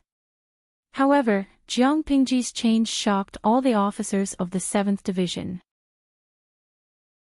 Had they ever seen a chief who quietly checked documents? In the past, they could not find anyone to sign. It depended on their mood whether they signed or not. Had they ever seen a chief who spoke calmly and without sarcasm? In the past, her subordinates would avoid her when they saw her. They were afraid that their guilty deeds would be exposed by the other party and become a topic of conversation. Had they ever seen a chief who was gentle, tolerant, and dignified? In the past, when her subordinates saw her, it was like a mouse seeing a cat. What had happened to cause such a drastic change in their chief? Is it possible that he is in love? This speculation spread like wildfire and even reached Jiang Pingji's ears. Jiang Pingji smiled. Although the news is not true, it is not groundless. The selection for the marshal was in full swing. The situation within the Federation became more and more serious. Jiang Pingji was so busy that she did not have time to think. She was like a spinning top. When the curtains fell on the election, more than half a year had passed. The Federation's military forces were purged. Fortunately, his old boss had successfully passed through all the obstacles. Otherwise, based on the old chief's voice in the election, the new marshal would not spare the officers under the old chief's faction after taking office. These days, it is like a dream. Jiang Pingji blinked and looked at the old chief in the marshal's uniform. She sighed tiredly. The old boss laughed and said, "Aren't you dreaming?" Jiang Pingji was stunned. The old chief said, "You know why your immediate superior handed the 7th Division to you? It was for retirement. How could she participate in the selection for the marshal? This dream is full of flaws. I did not expect you to be willing to stay for so long." Jiang Pingji looked into his eyes, and her lazy expression became dull and insipid. "Then, what is this?" The old chief laughed. "This is probably your subconscious hope before you die. You hope that everything will be perfect. What about me? I'm dead. But you still have a chance, but this is a gamble. If you win, you can be perfect. If you lose, you will have nothing. What gamble? A comeback is equivalent to giving you a chance to be resurrected. However, your memory will be sealed. Everything will return to the starting point. Chapter 934. At this point, Wei Ci could not help but sigh. Apart from him, who else in this world knew that Sun Wen was supposed to be the backbone of the Nia family and had made great contributions to the Nia family's plans for the world? But before everything started, the Nia family destroyed Sun Wen's family. In his previous life, Sun Wen sacrificed his life for the Nia family. In this life, Sun Wen would probably fight to the death with the Nia family. His wife, who had been with him for a lifetime, died of illness due to a broken heart. His only son, who was smart and cute, died of illness. His filial daughter-in-law also died tragically. If it weren't for his young grandson's support, Sun Wen would have died of illness in a foreign land long ago. For the sake of his young grandson, Sun Wen, who had always been arrogant, gave up all his dignity and begged. The grandfather and grandson ended up in Dongqing. The situation in Dongqing was chaotic. There were battles everywhere. Even if Wei Ci did not see it with his own eyes, he could imagine how much hardship the grandfather and grandson had suffered in order to survive. Before Sun Wen secretly found Wei Ci, he had been working at the construction site as a refugee for more than half a year. His actual age was only in his 40s, but now he looked like he was in his 50s or 60s. His black hair had mostly turned white. Wei Ci supervised the Jianzhou government and used work as a form of relief. Everyone was given work points every day. No matter man or woman, old or young, they would receive the same amount of food and allowance as they worked. The less they did, the less they got, the more they got. Sun Wen's biggest activity in the first half of his life was learning to ride and shoot. When had he ever done hard work at the construction site? In the beginning, the food he got for a day's work was only enough to feed his grandson. He could only find some leaves and bark and mix it with river water to barely fill his stomach. Later on, they became familiar with each other. Kind workers would even give him food and let the older children in the family take care of Sun Wen's grandson so that Sun Wen could work in peace. After getting used to it, Sun Wen's daily earnings gradually increased and he even had a slight surplus. He took great pains to build connections, inquire about information, and open up connections. Finally, he found the only way to get in touch with Wei Ci. Wei Ci said that Sun Wen would visit at night. It sounded very elegant, but in fact, he was in a very sorry state. Wei Ci paid attention to his health, so he had the habit of taking a walk at night after dinner. However, his walking route was always different and there was no pattern. Sun Wen could only wait bitterly. After waiting for a long time, they finally caught the fat rabbit, Wei Ci. In order to amaze the world with a brilliant feat, Sun Wen even thought of many opening remarks to analyze Jiang Pingji's temper. He chose the most arrogant one. King Wen of Zhou met Liu Shang, and Liu Shang helped King Wu of Zhou to wage war against the Zhou dynasty. In my humble opinion, Liu Zhongqing lacks nothing but Sun Zidao. Who was Liu Zhongqing? Liu Shi. On the surface, it seemed that Liu Shi was only compared to King Wen of Zhou. If Liu Shi was King Wen of Zhou, then who was King Wu of Zhou and who was LV Shang? Wei Ci's thoughts turned, and he turned his head to look at the person who came, only to see a gray-haired old man dressed in tattered linen walking out from the dark shadows. Then do you know where Sun Zidao is? Far away on the horizon, yet close at hand. I am Sun Zidao. Sun Wen wasn't someone who liked to be modest. Although he was at the bottom now, he believed that he would rise again one day. This was how Wei Ci first met Sun Wen. Sun Wen had successfully attracted Wei Ci's attention, but it wasn't enough. He needed more bargaining chips to gain Wei Ci's favor. As long as Wei Xi valued him and introduced him to Lu Shi, Sun Wen believed that he had the ability to gain Lu Shi's appreciation. Sun Wen felt that he didn't have much to live for in this life, but his grandson was still young. If he didn't secure a future for his grandson, how could he meet his wife, only son, and daughter-in-law in the afterlife?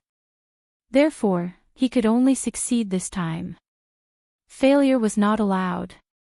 He was very lucky to have met Wei Xi. Even if Sun Wen didn't scheme, as long as Wei Xi knew his name, he would still introduce him to Lu Shi. Sun Wen offered his loyalty and entered the northern borderline as a slave to help Jiang Pingji complete her great undertaking. As for Sun Wen's grandson, Wei Xi sent him to Wanzhou to look after him and made him a transfer student to the Golden Scale Academy. Not only was he a hostage, but he also made a promise to Sun Wen. Wei Xi also promised Sun Wen that if Sun Wen unfortunately died in the northern borderline, he would adopt Sun Wen's grandson and take care of him as his own son. Without any worries, Sun Wen entered the northern borderline as a slave.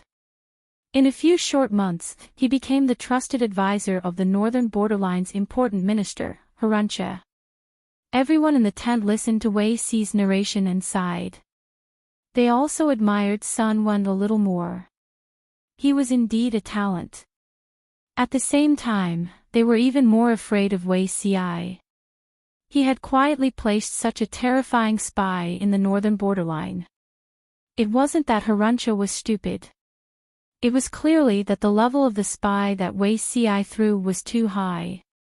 As for Hanshi powder, Fengzhen glanced at Wei Xi. What was Hanshi powder? He had a deep understanding of it. Killing someone was just a matter of nodding one's head to the ground. Wei Xi actually used Hanshi powder to trick people. It was really well done.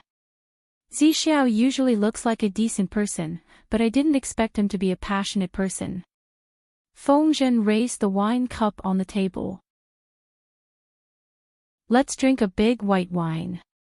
Jiang Pingji exposed Fengzhen without holding back. If you are greedy and want to drink, just say so. Why drag Zixiao down? Zixiao's body is weak and he shouldn't drink. Prepare goat's milk that has the smell removed. Remember to make it warm. Fengzhen mocked, my lord is biased. Zixiao is weak too. How can you allow him to drink?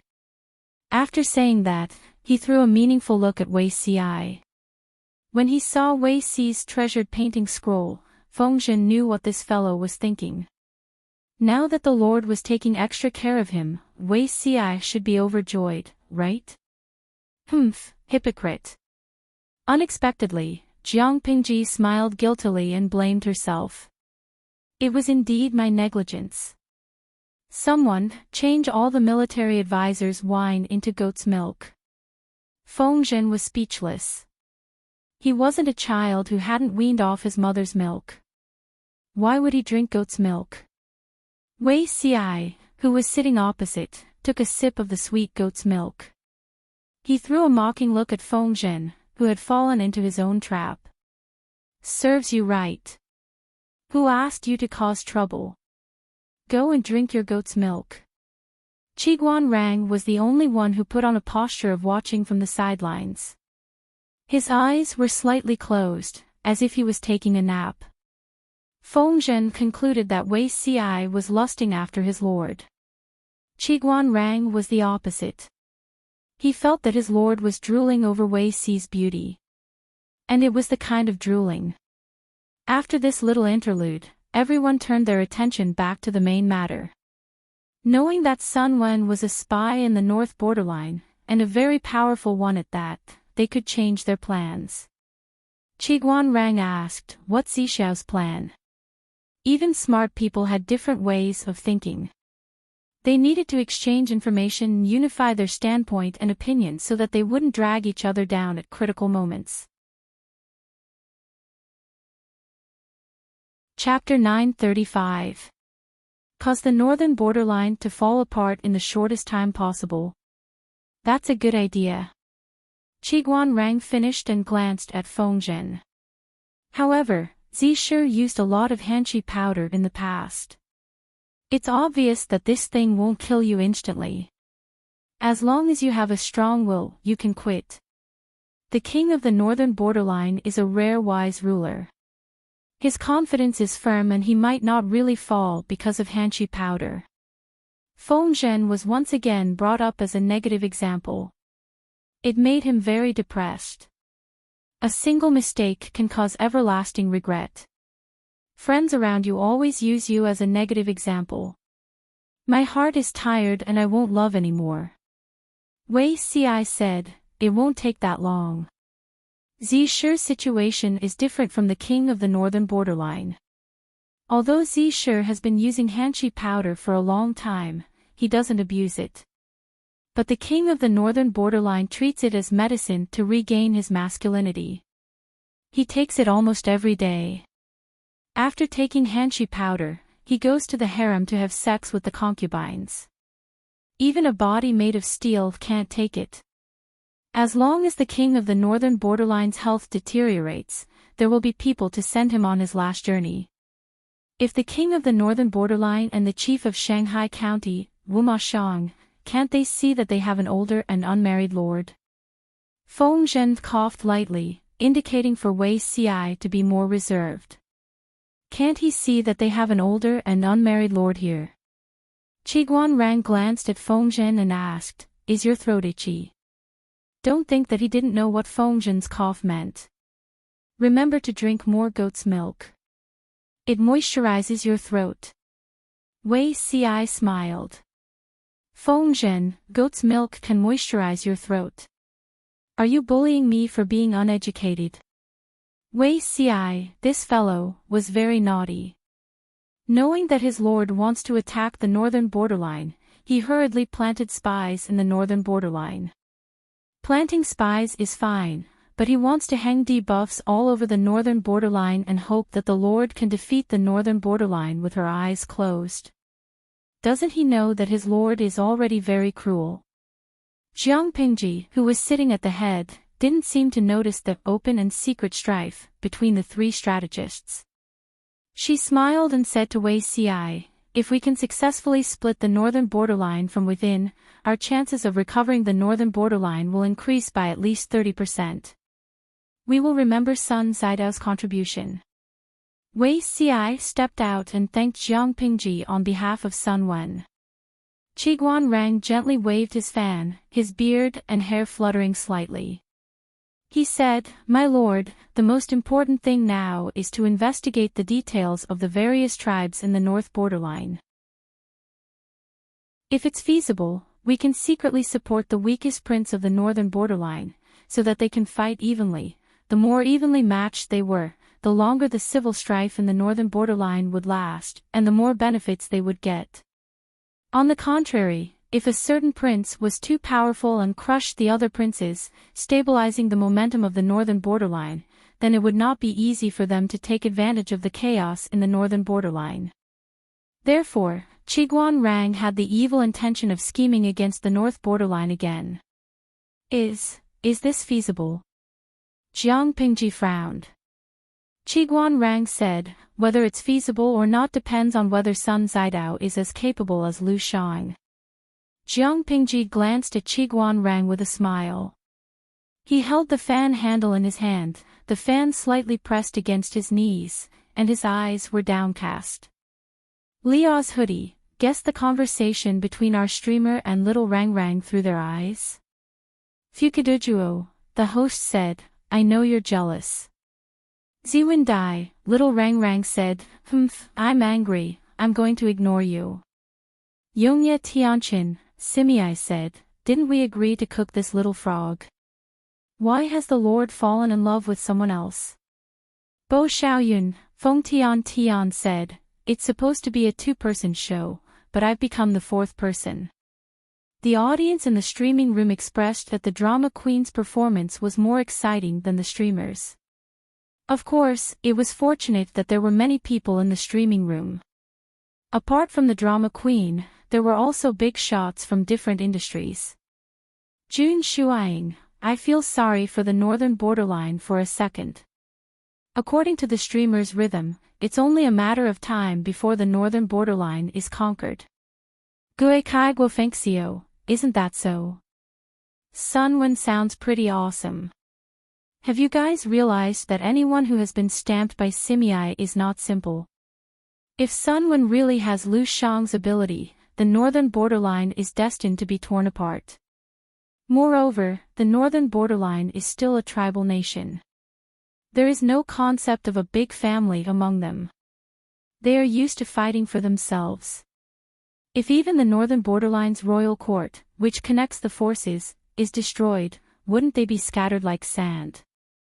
Qiguan Rang is even more ruthless. He wants the northern borderline to die of internal strife. Baihe de Wang, if I say that this situation reminds me of the 8 Princes Rebellion and the 5 Barbarians Wanhua, will you guys scold me? Lo Siji Lianming, in addition to these schemes, the streamer is also ruthless in farming and training her troops. She is completely aiming at the northern borderline. In ancient times, 3 months of training was already considered elite. How long did the streamer's troops train for? 3 to 5 years, right? She still uses modern advanced training methods. Individual combat is not weak, but group combat is even more terrifying. This is the absolute confidence that they have in defeating the northern borderline. It is undeniable that sometimes conspiracies and overt schemes can indeed play a miraculous role, but the root of the war is the confrontation of the military strength of the two sides. Not to mention other things, the troops under Jiang Pingji are definitely considered the world's elite. If it was the northern borderline in its heyday, it would indeed be difficult for Jiang Pingji to fight. The current northern borderline is just a seriously ill tiger. Even though it is terrifying, it is not impossible to fight. The only problem is, how long will the fight last? The strategist's calculations are just to shorten the time of the direct battle and avoid entering the quagmire of long-term consumption. They discussed for more than 2 hours before the meeting finally ended. Zixiao, stay. I have something to say to you. Wei Xiai was about to get up when Jiang Pingji stopped him. Fengzhen secretly winked at Wei Xiai. Qiguan Rang threw Jiang Pingji a look that said, "Take it easy, don't scare people." The two of them left. Jiang Pingji only said one sentence. There is no need to adopt other people's children. It is closer to one's own children. Wei Xiai came out right after her. His steps were a little light. Because he had adjusted the details of the plan, Wei Xiai still had to secretly inform Sun Wen to avoid accidentally hurting his own people. The most important reason he stopped the caravan from leaving the northern borderline was that the caravan was the communication channel between him and Sun Wen. If the caravan stopped buying goods and left the northern borderline, Sun Wen's intelligence would not be able to be transmitted, and his orders would not be able to be passed. As Heluncha's guest of honor, Sun Wen picked up the exquisite life he had in the past and lived a wonderful life. If only. Wei Xiai did not like to cause trouble so much, driving a wedge between the princes of the northern borderline. As expected, the dagger is revealed. How did Lu Shi subdue so many demons? Wei Xiai had personally taught Sun Wen the secret code to communicate with the caravan. It was highly confidential. Ordinary people would only see a bunch of messy patterns in their hands. The style was similar to the ancient totems in the remote areas of the northern borderline. Even if it was seen by others, they would not be able to read it. Sun Wen spent a day memorizing all the notes. Only he could translate the real information. When he translated the real content, he secretly pitied the northern borderline for a second. Chapter 936. Now, Sun Wen and Jiang Pingji were two grasshoppers on the same rope. He would only be happy if the other party was happy. Putting all this aside, the tribes of the north borderline were still tribes after all. If they were allowed to enter the Central Plains, the people would be plunged into misery and suffering, and the Han people would not be able to protect them. Although there were people like Wu Liba who advocated Han literature in the North Borderline, he was a minority. Most tribes in the North Borderline were aggressive and destructive. Their destruction of civilization was far greater than their protection and development. Even Wu Liba only learned Han culture to understand the strengths and weaknesses of the Central Plains. He tried to use Han culture to invade the Central Plains and occupy the fertile land. The history books had already given the answer to the consequences of letting the tribes of the North Borderline invade the Central Plains. Let's not talk about the past, let's talk about the recent history. The 4 factions of Nan Man and the 3 tribes of the North Borderline were all different tribes. After the former conquered Nanxing, not even a blade of grass grew. They slaughtered savagely, looted unreasonably, killed, humiliated, and committed all sorts of crimes.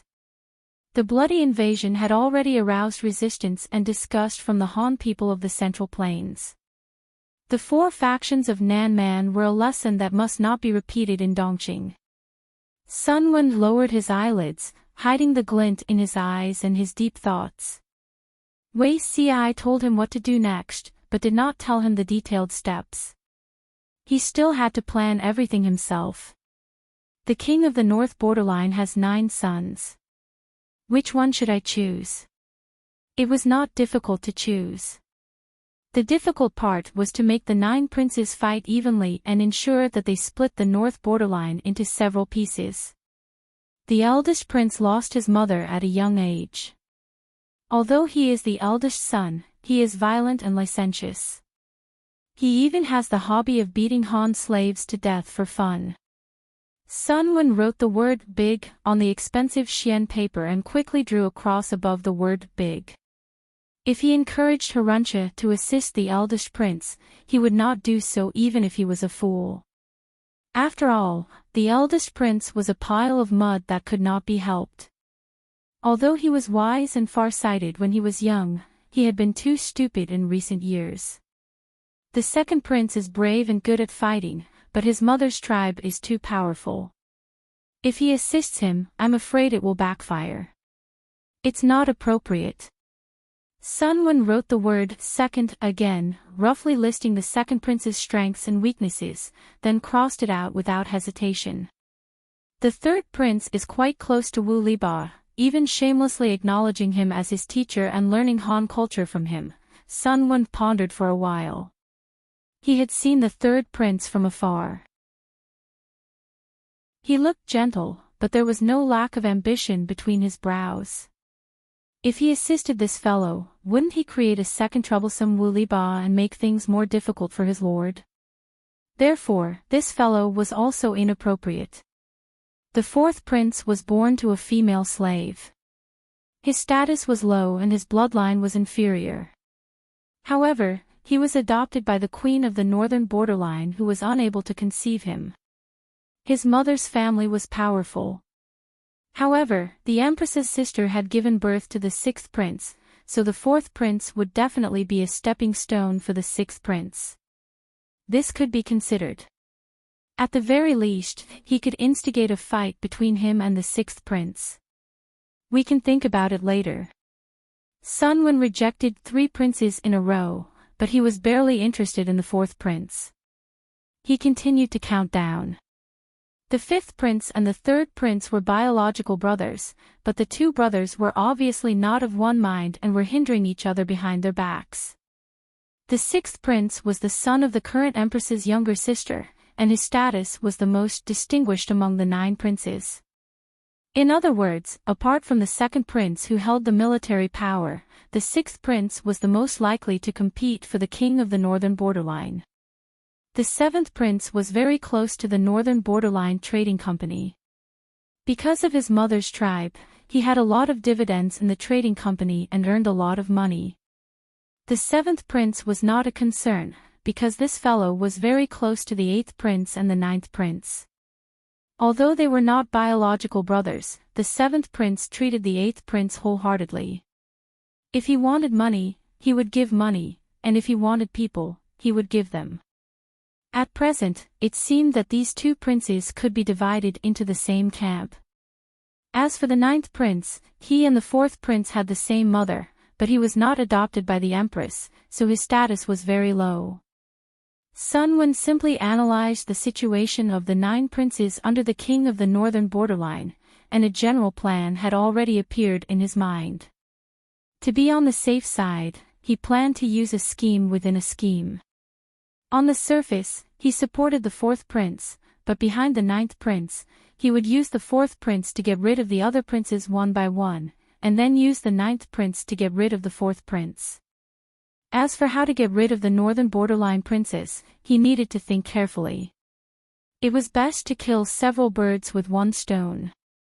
He would not directly kill a few northern borderline princes, but he could further stimulate the conflict between them and the king of the northern borderline. At that time, then there will be a good show to watch. Sun Wen's face was expressionless. He placed the expensive but already ruined rice paper on the candle and burned it, erasing all traces. Wei Zixiao, oh, Wei Zixiao. You must remember your promise. Only then can you live up to this old man's plan. Sun Wen's entry into the industry was a little awkward. If it had been earlier, he and his lord would have been able to nurture a friendship in times of adversity. If it was a little later, it would be the icing on the cake. Even if he couldn't make it to the top, Sun Wen didn't have much ambition. All he wanted was a place to stay. It just had to be at this time of year. The lord was preparing for battle in the north borderline. Although the chances of winning the former were quite high, it wasn't 100%. What if he lost? His grandson was still in Wanzhou. Sun Wen couldn't afford to gamble. Therefore, he could only do his best and risk his life to help Jiang Pingji. The image of his grandson's young and adorable face appeared in Sun Wen's mind. His cold and hard heart softened a little, but it soon became even harder and colder.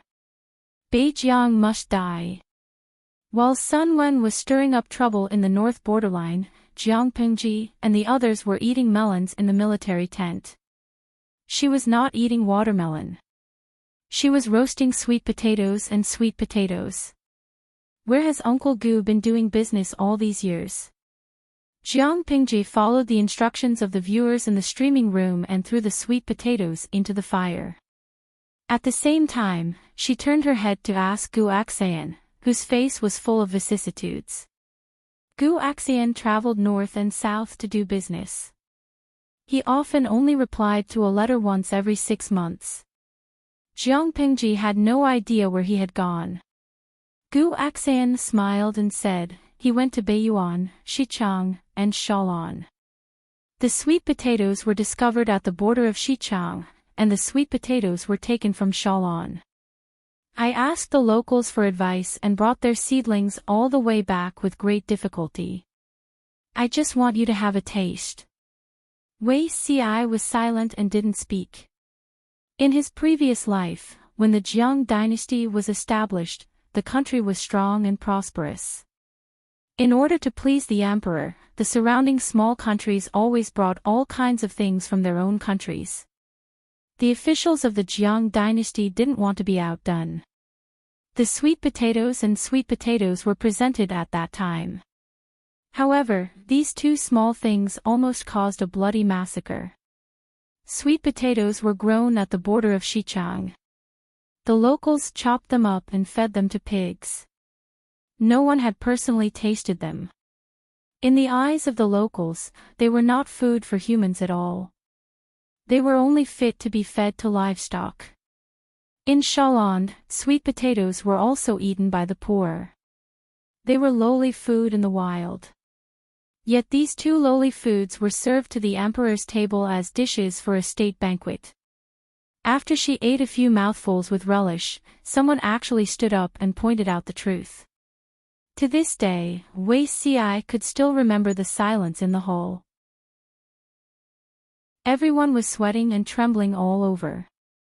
Who served the emperor's table food that only domestic pigs and untouchables ate?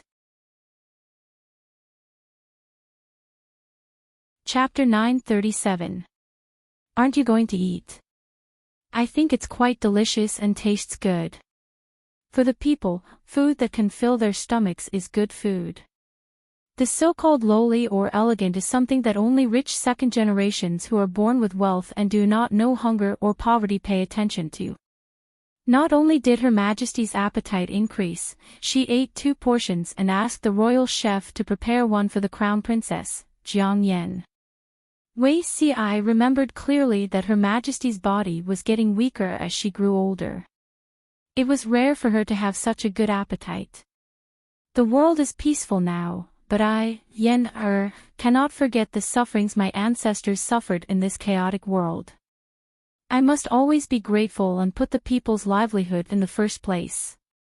Only then will I not let down the blood and sacrifice of my ancestors. There is no distinction between high and low food.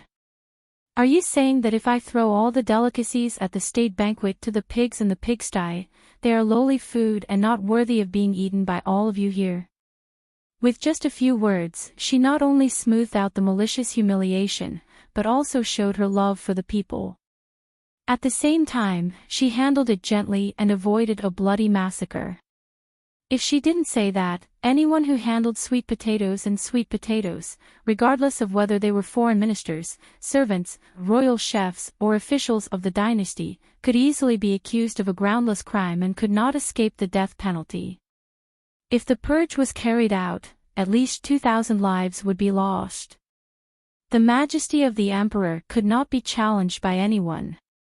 Her Majesty chose to handle it gently and even generously accepted sweet potatoes.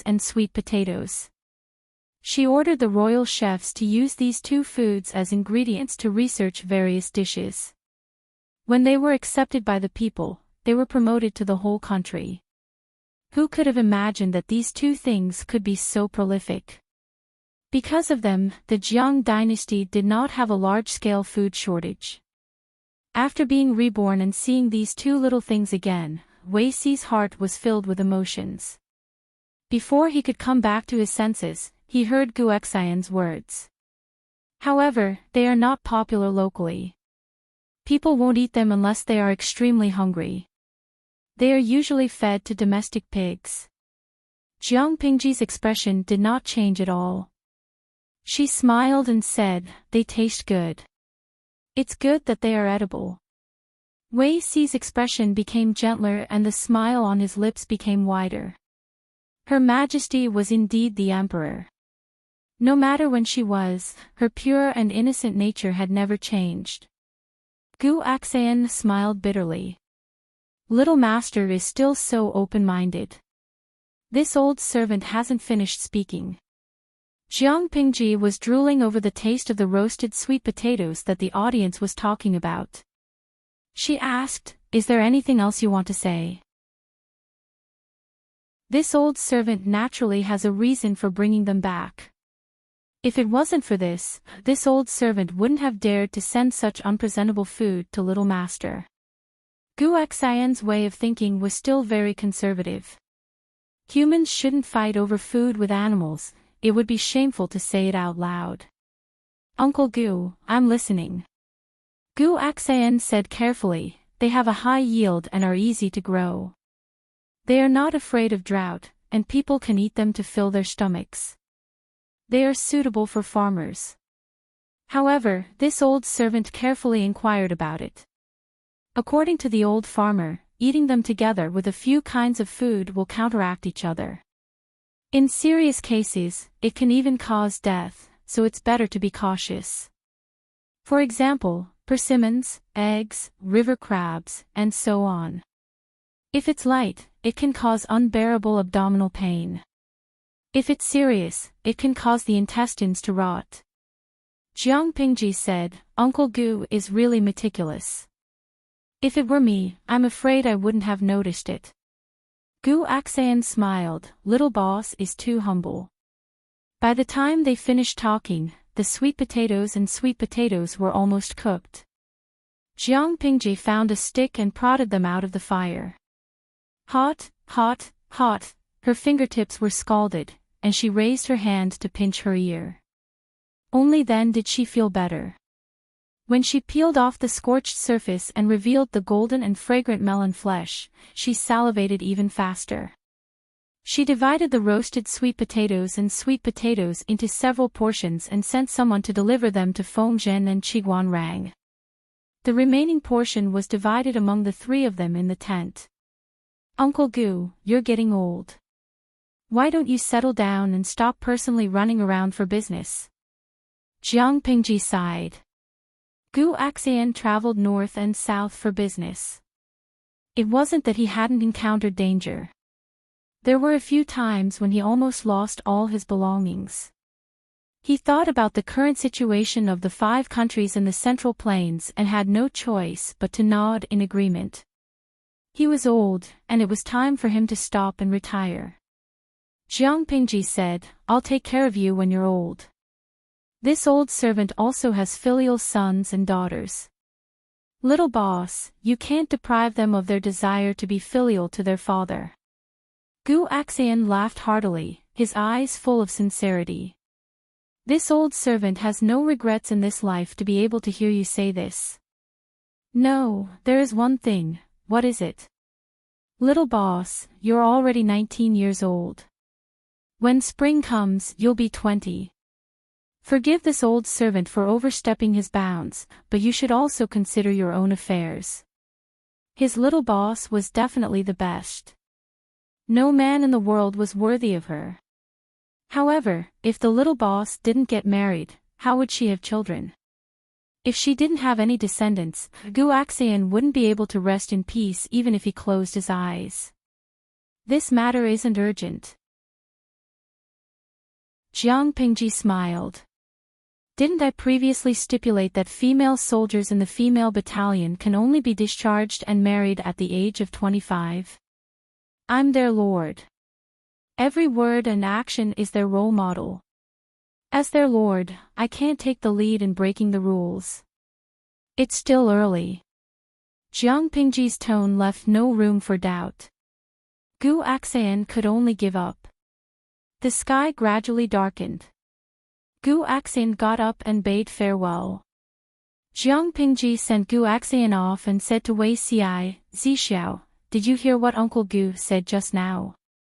Wei Xiai pursed his lips and didn't say a word. Sigh, it's not that I don't want to.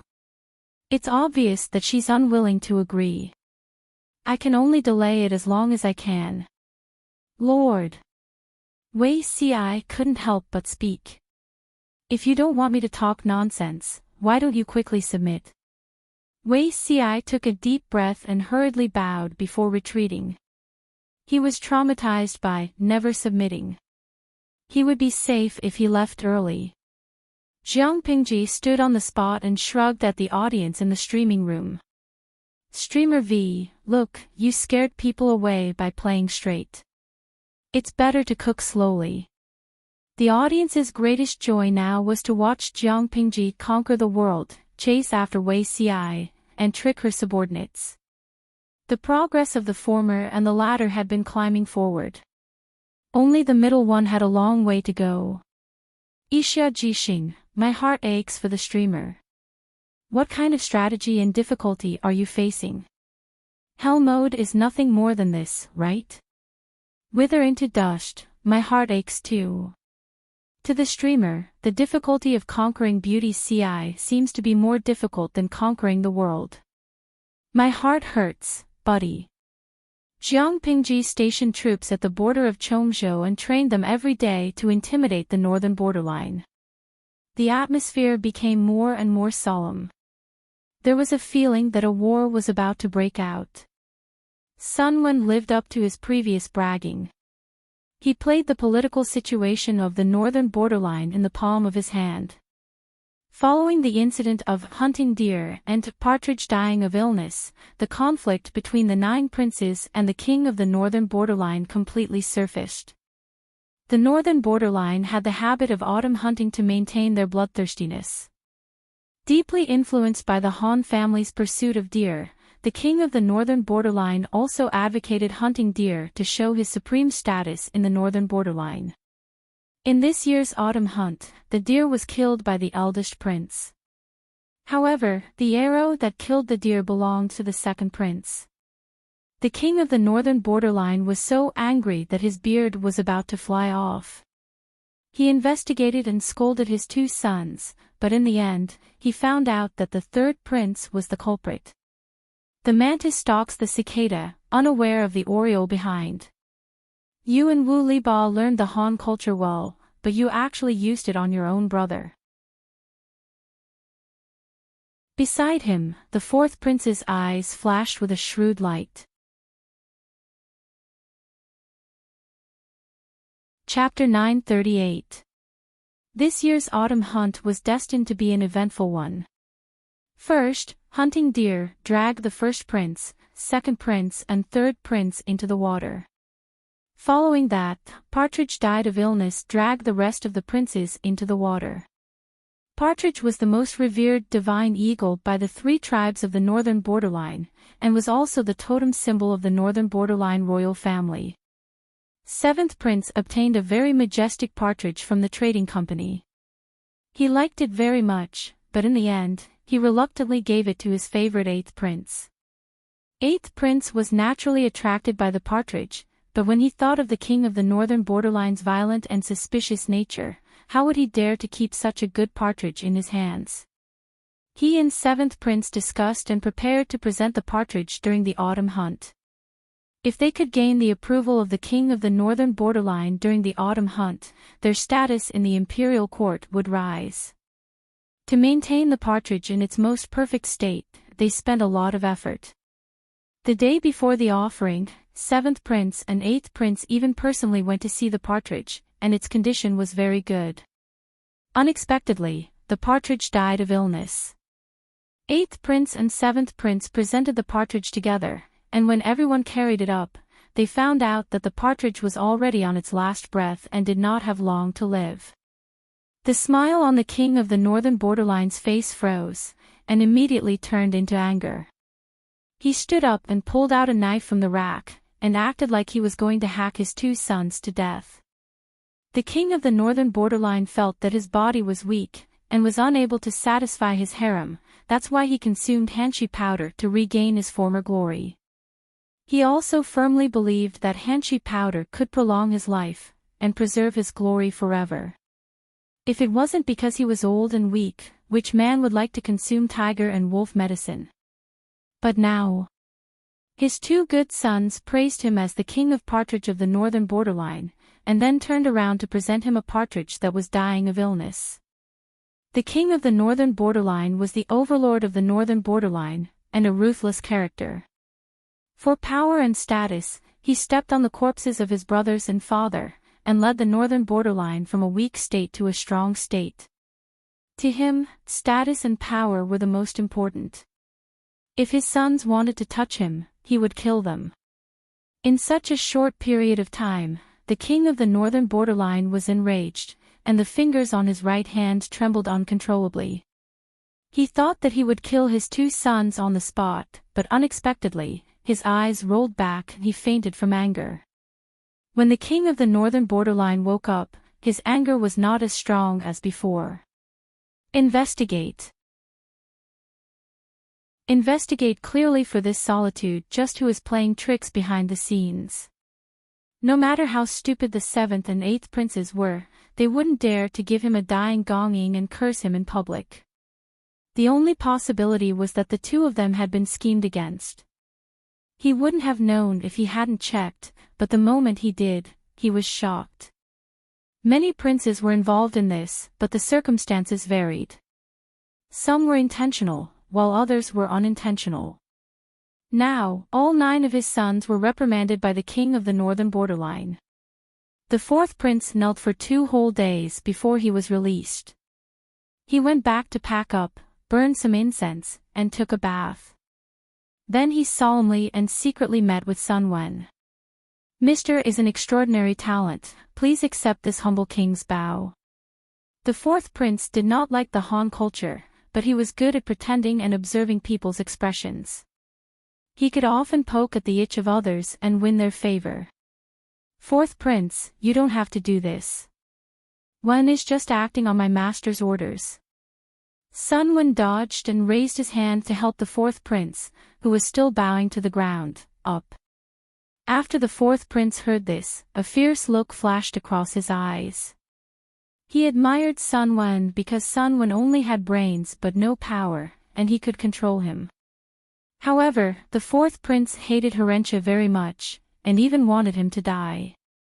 Because Herenche was an important minister of the northern borderline, but now he was toying with the prince of the northern borderline.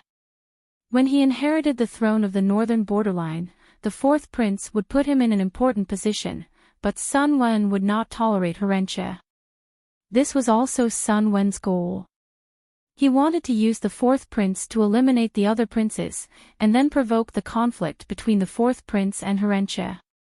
Before the fourth prince's power grew, he would first urge Herenche and the ninth prince to join forces and get rid of the fourth prince. In the end, only Herenche and the ninth prince were left. When the time came, Sun Wen had other arrangements. He would ensure that the northern borderline's royal family would be completely extinct. Thinking of this, Sun Wen's old face raised a somewhat detached smile, just in time to meet the situation. This time, thank you for your guidance, mister, but this humble king does not understand one thing. The fourth prince secretly rubbed his knees. Bursts of pain spread throughout his body, making it impossible for him to kneel, so he could only sit on a small stool. Sun Wen asked. Fourth prince, please speak. The fourth prince said, Mister, you have the talent to rule the world. You can remove this humble king from this matter. Why make this humble king suffer like this? After kneeling for 2 days and 2 nights, not to mention his knees, just holding in his urine for 2 days made him extremely uncomfortable. Self-degradation is also a form of self-protection. Sun Wen smiled. You should learn this from your eldest brother. If everyone is involved, and only you are aloof, won't the target be too obvious? At that time, you will become the target of public criticism. Therefore, you can only suffer. The fourth prince sighed inwardly.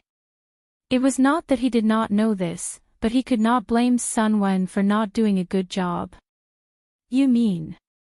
Eldest brother used self-degradation to protect himself? The fourth prince's eyes widened in surprise. The Han family pays particular attention to the eldest son. The first prince's biological mother is the first wife of the king.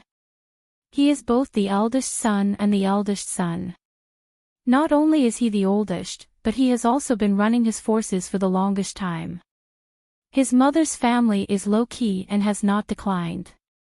Although the Han family's rules are not popular in the northern borderline, there are still important ministers in the court who like to follow this rule. At this time, the first prince is the target of public criticism.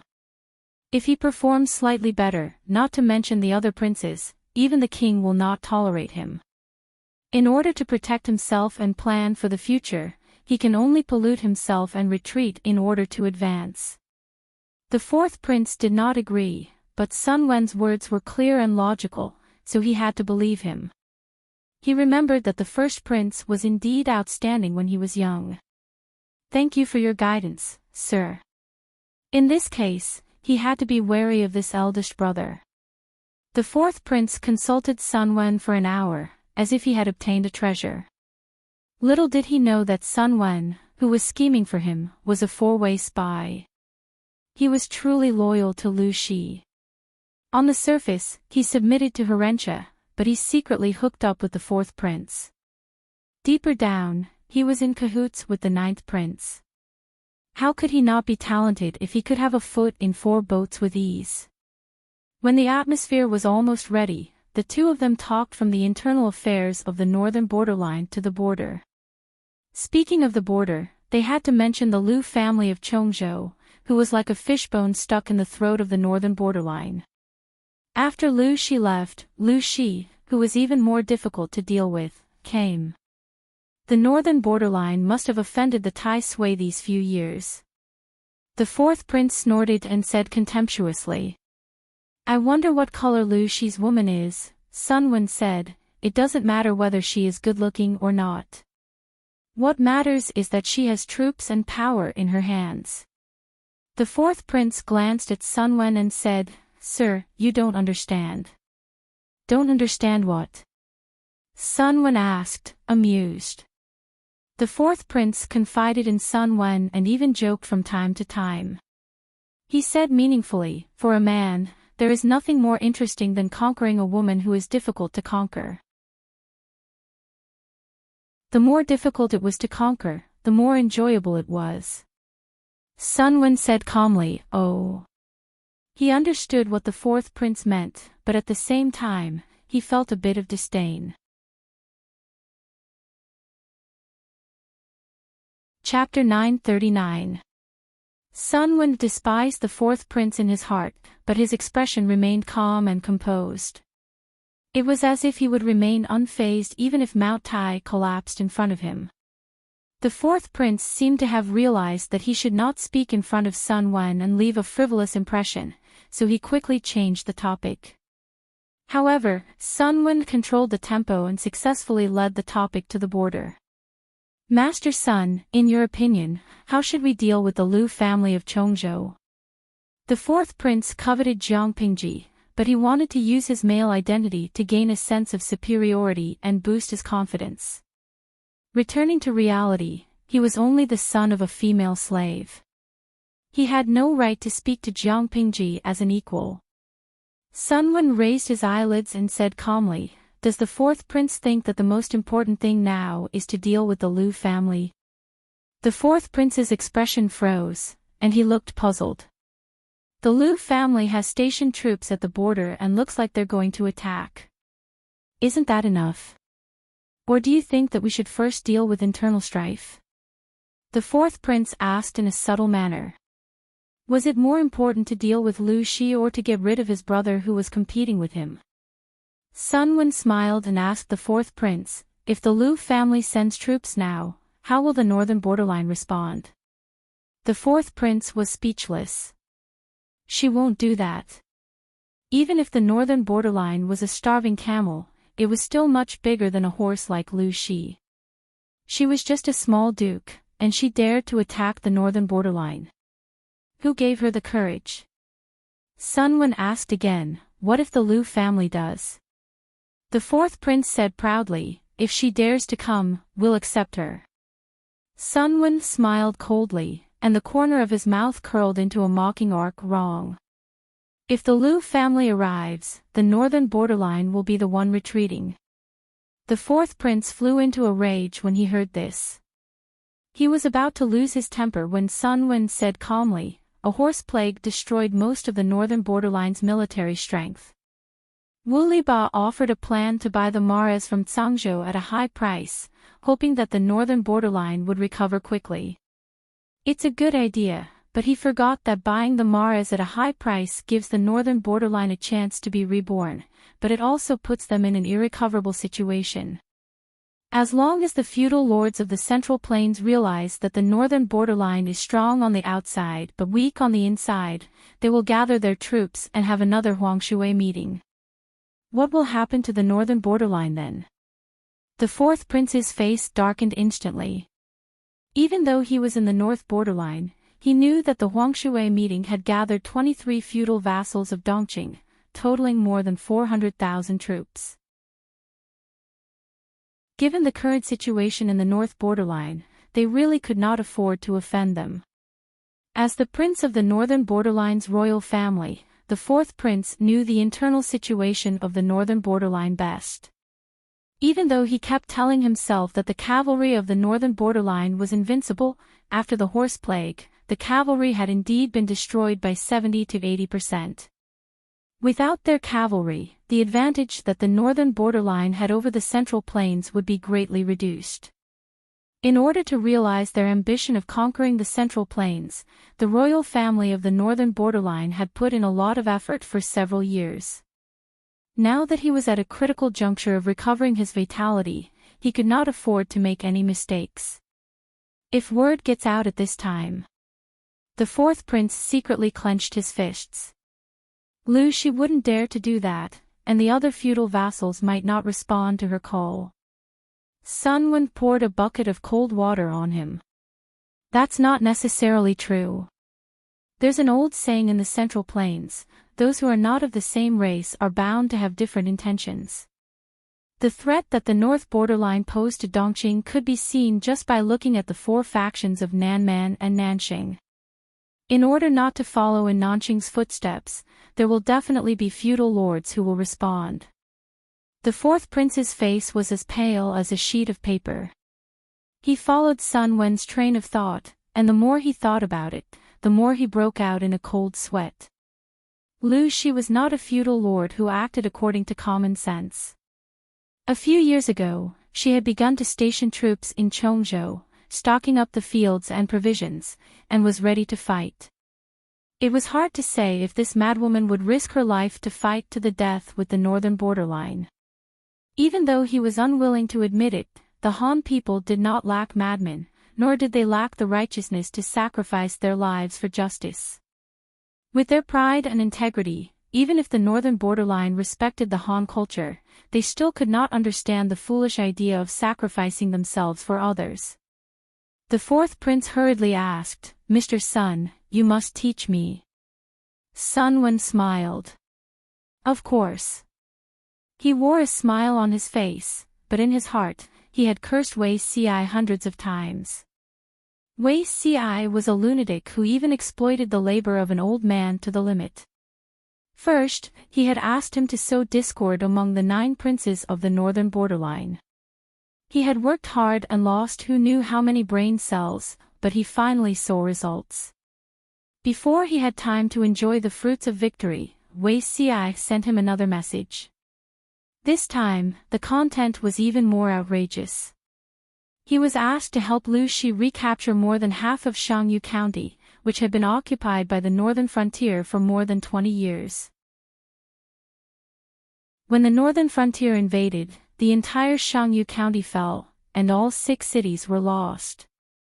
Although Master Yuanjing went to the north borderline and took back 3 cities, there were still 3 cities in the north borderline's hands. If they couldn't even take back these 3 cities, how could they talk about reclaiming the northern border? When Jiang Pingji was worried, Wei Ci naturally tossed and turned restlessly in bed. As a result, this big hat was placed on Sun Wen's head. Go, Sun Zidao. *********, one has a plan. We can sacrifice the rook to save the king, killing several birds with one stone. Sun Wen smiled meaningfully. Killing several birds with one stone. Fourth prince bowed deeply and said, "Please enlighten me, Mr. Sunday." After listening to Sun Wen's analysis, the fourth prince felt as if he had seen the sun. Chongzhou had many soldiers and generals, and every one of them was an elite. There was even a rumor that this batch of elite soldiers had been trained for more than 3 years. What did 3 years mean? Regardless of whether it was the Central Plains or the northern borderline, soldiers who had been carefully trained for 3 months could be considered elite soldiers. Soldiers who had been trained for more than 3 years, what should they be called? The Lu family of Chongzhou was indeed a troublesome enemy. If they were not eliminated, it would be difficult to rest easy. Fourth prince, you also know that it is not advisable to start a war in the northern borderline now, but we cannot let Chongzhou see any clues. Sun Wen's deep voice traveled into his ears, like a teacher of an academy teaching earnestly. The fourth prince subconsciously straightened his back and listened attentively. If that is the case, we might as well take another path and sacrifice the rook to save the king. Aren't the 3 cities of Chongzhou and Shangyu County the best candidates to be discarded? After hearing this, the fourth prince felt a wave of displeasure. He looked at Sun Wen with a suspicious gaze. This Sun Wen before him was also a citizen of the Han family. Are you saying that we should abandon the 3 cities? Sun Wen acted as if he did not see the fourth prince's suspicion and wariness. He smiled mysteriously and said, "No." The fourth prince's heart sank.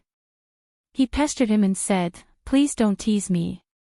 Just say what you have to say." To the northern borderline, the 3 cities are not even of any value. The 4th prince interrupted him. How dare you say that?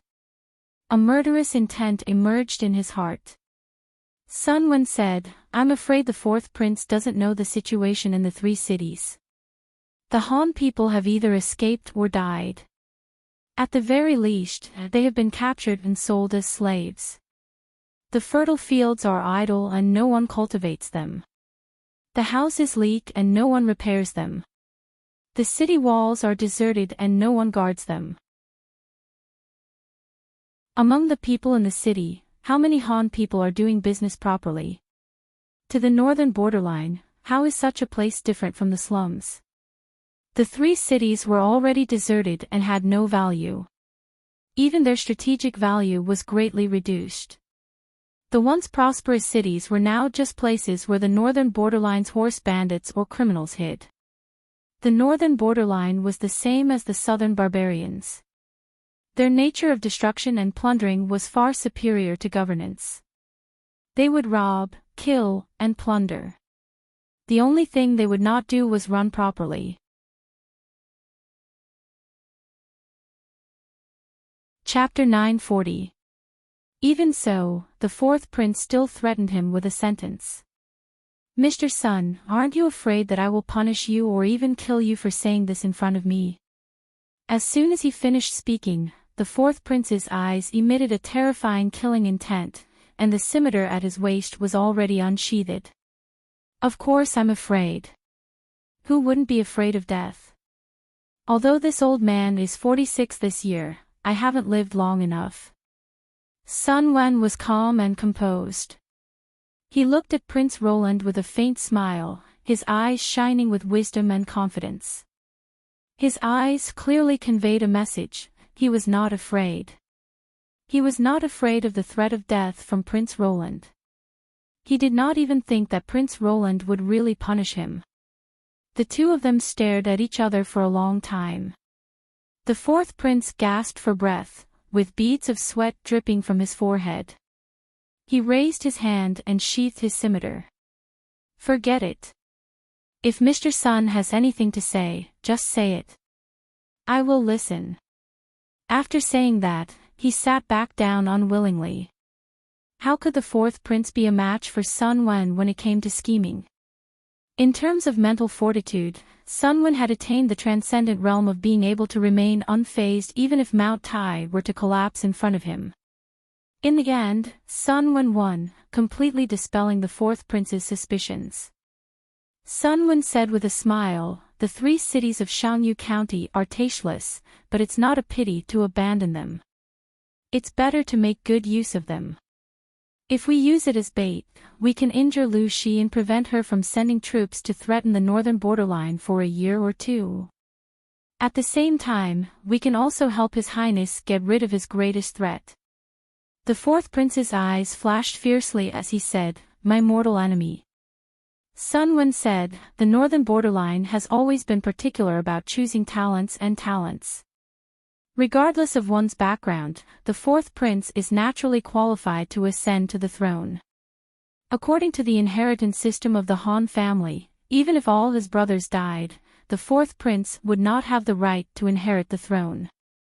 Who asked his mother to be a female slave for others to play with?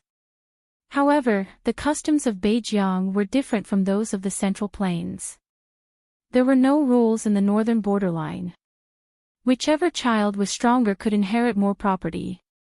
Even if Prince Roland was just the son of a slave girl, he was still qualified to inherit the throne as long as he was strong enough. Sun Wen's short sentence quickly and accurately poked the 4th prince's weak spot.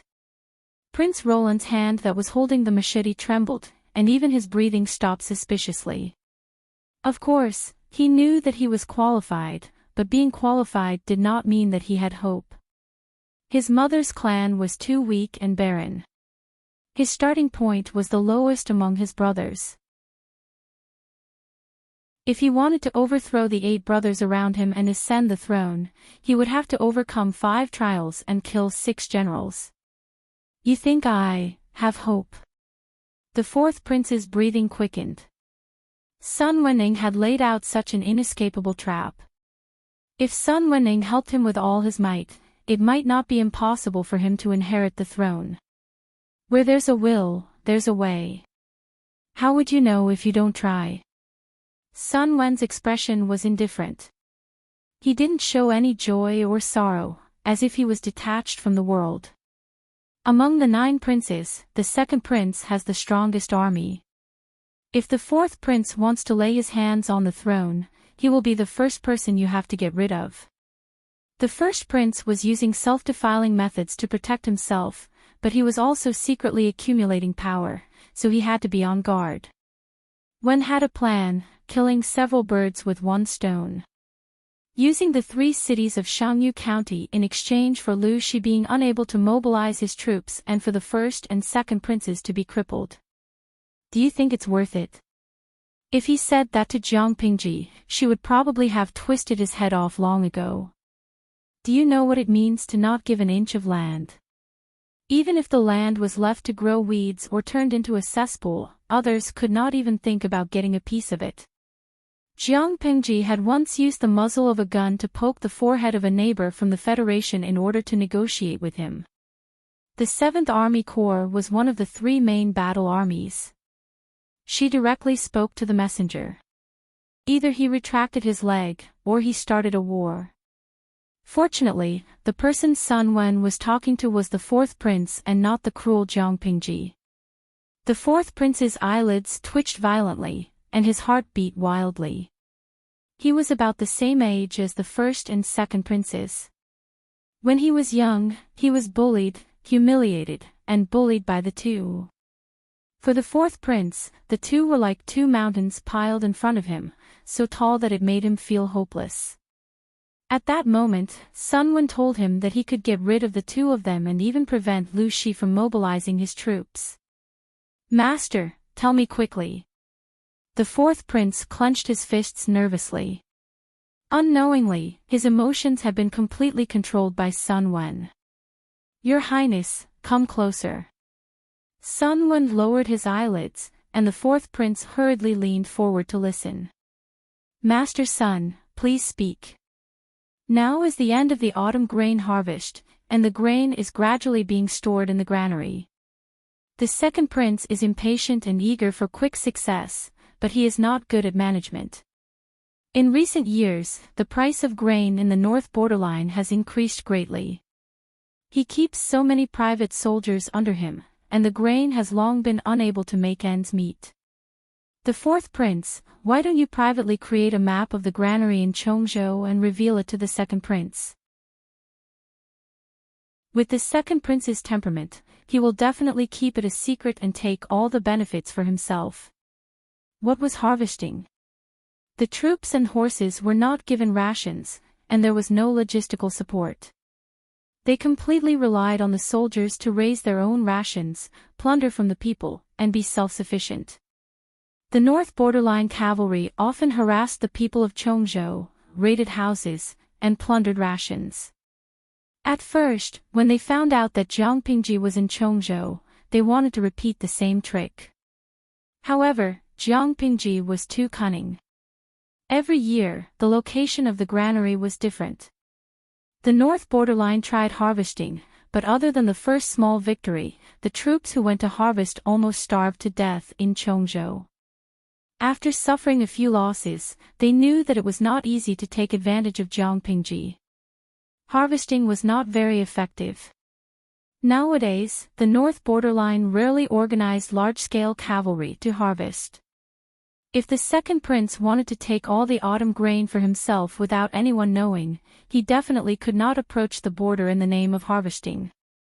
Sun Wen continued, in this way, to prevent the outside world from knowing, the 2nd prince will definitely take the initiative to ask for permission to guard the 3 cities of Shangyu. The 4th prince will then play a small trick and send people disguised as Lu Shi's troops to kill a few of his personal guards. The 2nd prince will blame this on Lu Shi. However, you must remember, you must not let your own personal guards disguise themselves. It is best to let the 1st prince's people do it. Even if the deed is exposed, others will only find out that it was the first prince who did it, and deliberately incite the second prince and Lu Shi to fight. The fourth prince nodded as he listened. Sun Wen continued, Lu Shi has an explosive personality, and the second prince is obstinate and self-opinionated. If the two of them meet, it is impossible that they will not fight. However, no matter how many troops the second prince has, how long can he resist Lu Shi? The 3 cities of Shangyu County have not been repaired for many years. They will not be able to resist Lu Shi's powerful troops. If the second prince dies in battle, it will be fine, but if he doesn't, not only will he lose the private troops he has carefully raised, but he will also let the king see the number of troops he has and his ambition. As for the first prince, who deliberately provoked the war between the 2 sides, it will not be good either. As the fourth prince listened, he felt a chill in his heart, but at the same time, he could not suppress his excitement. Very quickly, he came back to his senses. What about Lu Shi? Sun Wen laughed. The 3 cities of Shangyu are already in ruins. Lu Shi has to deal with the aftermath after conquering them. Isn't this a good way to divert his energy?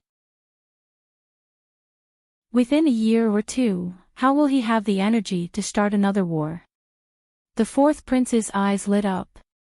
Yes, as long as the situation in the north borderline was peaceful for a year or 2. Master is indeed brilliant. Chapter 941. Sun Wen was stirring up trouble in the northern borderline. He was full of conspiracies and tricks. Jiang Pingji was also ready for war. It was the autumn harvest. Everyone was so busy that their feet hardly touched the ground. When the autumn grain entered the warehouse, they felt more relaxed. This year's batch of autumn grain has entered the warehouse. Qiguan Rang presented a thick account book. Every grain collected was recorded in the book. Jiang Pingji flipped through it carefully. With this batch of grain, we have the confidence to fight a war. Is there any news from Zixiao? Qiguan Rang held his hands by his sides and said expressionlessly, there's no news yet, but it should be soon. Jiang Pingji nodded and did not respond. Qiguan Rang endured for a while and had to take the initiative to speak. My lord has never seen Sun Wen. How do you know that he's as capable as Lu Shang? You trust him so easily. If he covets the power of the northern borderline. Qiguan Rang did not finish his sentence, but he believed that Jiang Pingji knew what he meant. We have to guard against him. Jiang Pingji said with a smile, I don't know if Sun Wen is as capable as Lu Shang, but it's enough for Zixiao to know. Qiguan Rang showed an expression that said, I knew it. He sighed and said, my lord has grown up. A cabbage had grown up and finally knew how to feed a pig. Look at what you're saying. It's as if the cabbage you painstakingly raised has been fed by a pig. Jiang Pingji teased, you're so jealous. Qiguan Rang secretly rolled his eyes and added in his heart, isn't it the other way around? He trusted Wei Xi's judgment because he trusted him. If not for some kind of honey filter, he believed that his lord would not be so rash. He frowned and said, my lord, when did you have such thoughts? After all, she was a female lord and was often criticized. If she could not maintain a clear relationship with her subordinates, her reputation might be tarnished. When did it happen? I can't remember. But Wen Zheng, you can rest assured that Zixiao will not affect my ambitions. Qiguan Rang had been observing the surrounding situation as an outsider. He saw the situation more clearly than the people involved. I'm not worried about my lord, but about Zixiao. Qiguan Rang frowned. Wei Ci did not deliberately steal the limelight. He did not have a strong presence, but after thinking about what he had done, no one could say that he was not a pillar. Such a talent shouldn't be buried, nor should he be confined in a cage like a canary. If he didn't do that and allowed him to show off his talent, he would definitely die. Even if the Lord did not mind, would the other officials not have any thoughts about it? The most important thing for a faction was harmony and unity. Does it really have to be him? Asked Chiguan Rang. It has to be him. The more I get to know him, the more I feel that he's the one I want, Jiang Pingji said with certainty. Ambitious men, who wants to be a canary? If he doesn't want to live an ignoble life, I'm afraid my lord won't bear to let him suffer. If his identity was revealed, Wei Xi would have to stay away from the center of power. It wasn't that they didn't trust him, but it was for the sake of unity within the faction so that others wouldn't feel unbalanced or have negative emotions. If Jiang Pingji insisted on having her own way, she might harm her and Wei Xi. Then, what does Wenjing think? Chiguan Rang said, it's better to keep it a secret. Rang can pretend that he doesn't know anything. Keep it a secret. Jiang Pingji murmured repeatedly. As long as it's the Lord's child, it will definitely be your blood. It doesn't matter who the father is. Chiguan Rang said, you can say that you got pregnant because of feelings, or that you got married and had a child in your dream. As long as you have a child, you can keep the father's identity a secret. As long as others don't know who the father is, Zixiao can also continue to realize his ambitions and aspirations. But in this way, my lord and Zixiao will have to suffer. Jiang Pingji thought about it for a long time and laughed bitterly after a while. Wenjing, you're thinking too far ahead. We'll have to face it sooner or later. Chiguan Rang took over the account book that Jiang Pingji had finished reviewing and said expressionlessly, you should also pay attention to your emotions. What happens in private is none of my business. In daily life, you should at least control your emotions. Just like the previous time, she looked at Wei Xi as if she wanted to skin him alive. It was always like that. Even the slow-witted generals could notice the clues.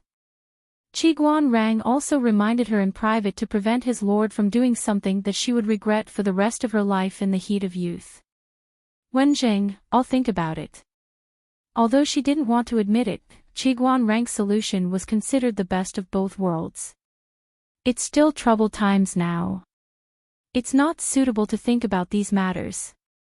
We'd better get down to business. Jiang Pingji changed the topic stiffly. Chiguan Rang could only roll his eyes helplessly. As they were talking, Wei Xi was summoned from outside the tent. Greetings, my lord. Wei Xi first bowed, then nodded to Chiguan Rang, who was sitting next to Jiang Pingji. He took the initiative to sit on the other side. This is the tip-off I just received. The big fish has taken the bait. Wei Xi handed over the booklet with both hands. Jiang Pingji took it and glanced at it. This Sun Wen is truly capable. This trick within a trick is truly beautiful. The letter said that Sun Wen had secretly plotted and successfully made the second prince of the northern borderline volunteer to take the order to be stationed in the 3 cities of Shangyu.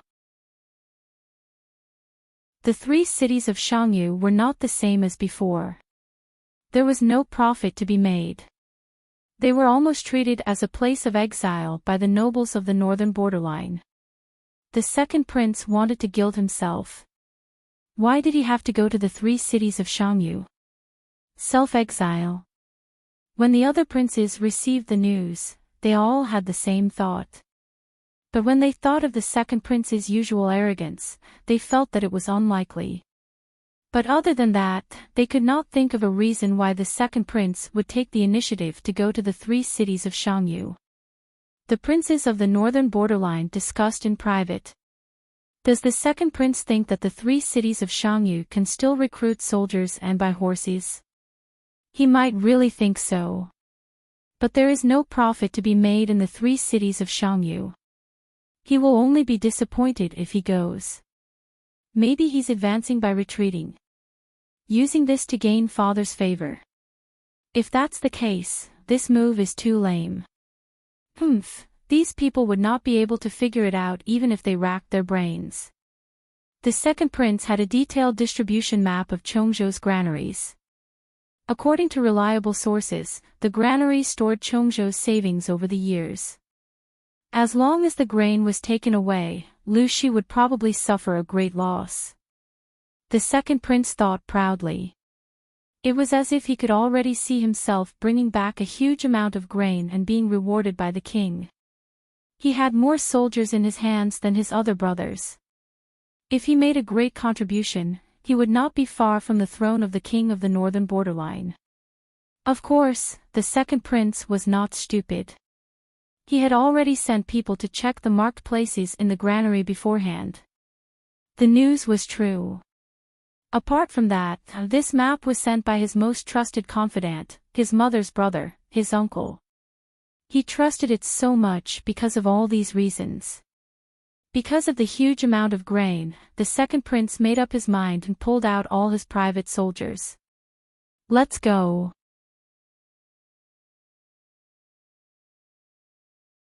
Chapter 942.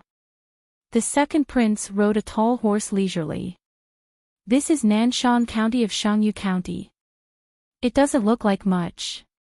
It's not as prosperous as a small tribe in the north borderline. The houses on both sides of the street were dilapidated, and there were almost no traces of merchants. I heard that Shangyu County was a good place in the past, where merchants and trade flourished. Things remain the same, but the people have changed.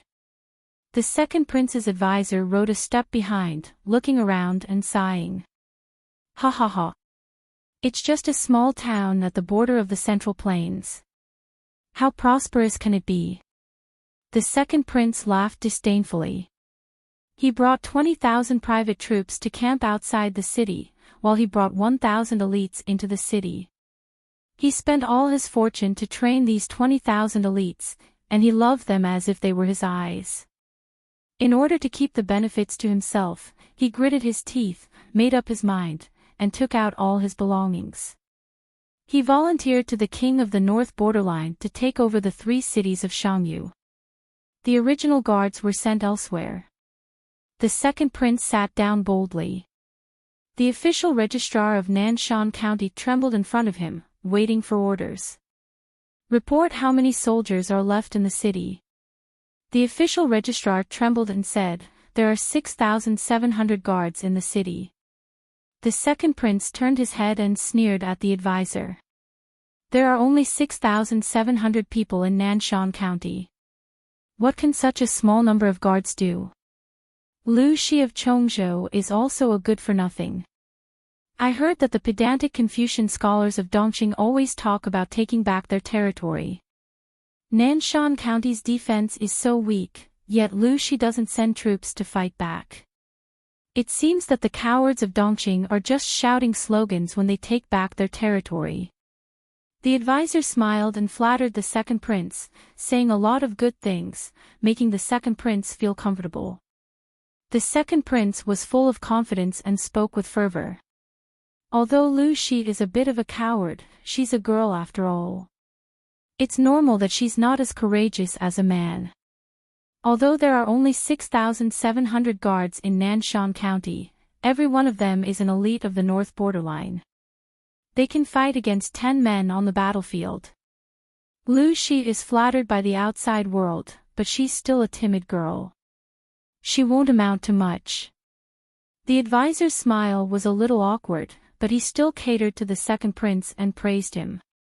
Compared to the second prince's blind arrogance, the advisor was somewhat clear-headed. Apart from anything else, he could understand why Jiang Pingji had not mobilized her troops to recapture the 3 cities of Shangyu.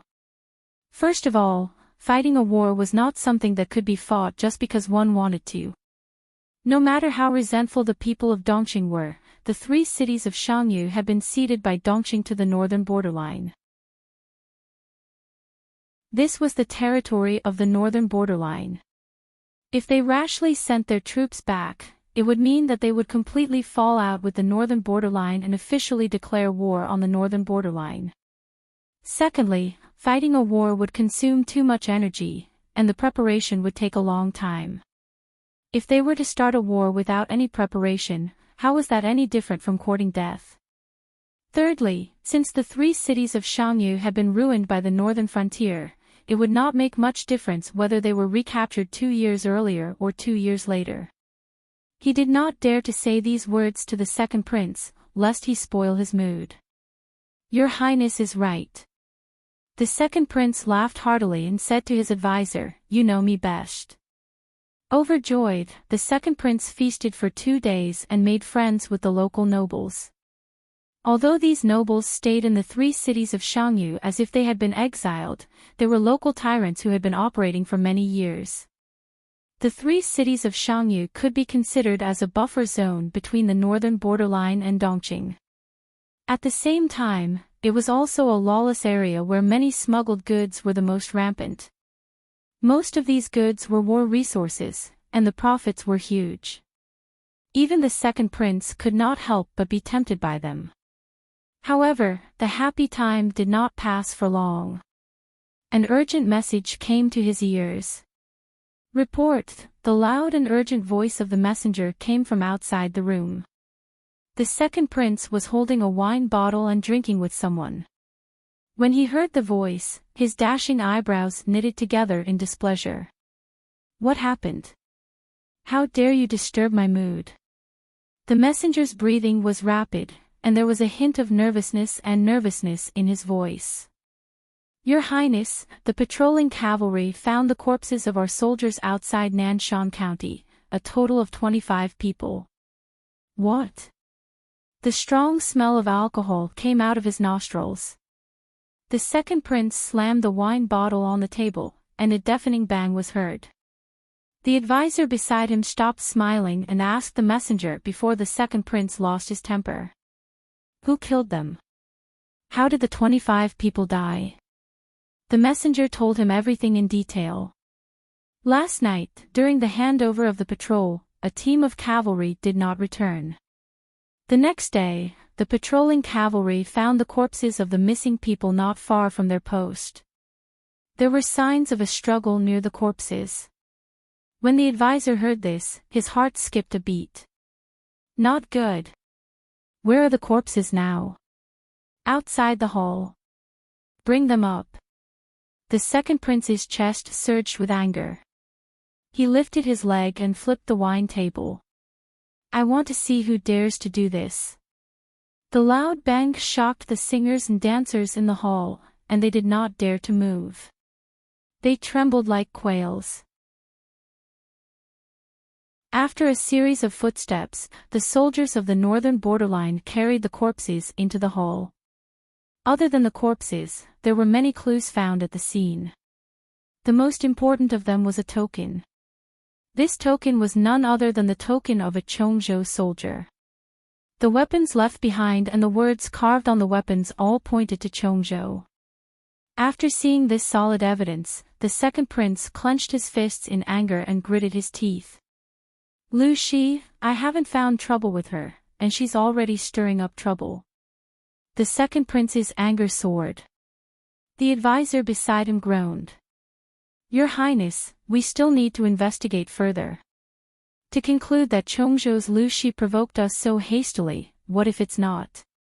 Before the advisor could finish, the second prince interrupted him. What's so hasty about this? Besides Lu Shi, who else would do such a thing? Besides, even if Lu Shi didn't do it, so what? Sooner or later, I and Lu Shi will have to fight. The second prince volunteered to come to the 3 cities of Shangyu. He wanted to use the 3 cities as a springboard to sneak attack Zhang Pingji's granary. He wanted to rest for 2 days before making a move. Now that Chongzhou could not sit still and test them, how could the second prince tolerate it? The advisor was speechless. For some reason, he felt that this matter was unreliable. The second prince said, Lu Shi killed 25 of my men. I will repay him tenfold. The advisor's eyelids twitched violently.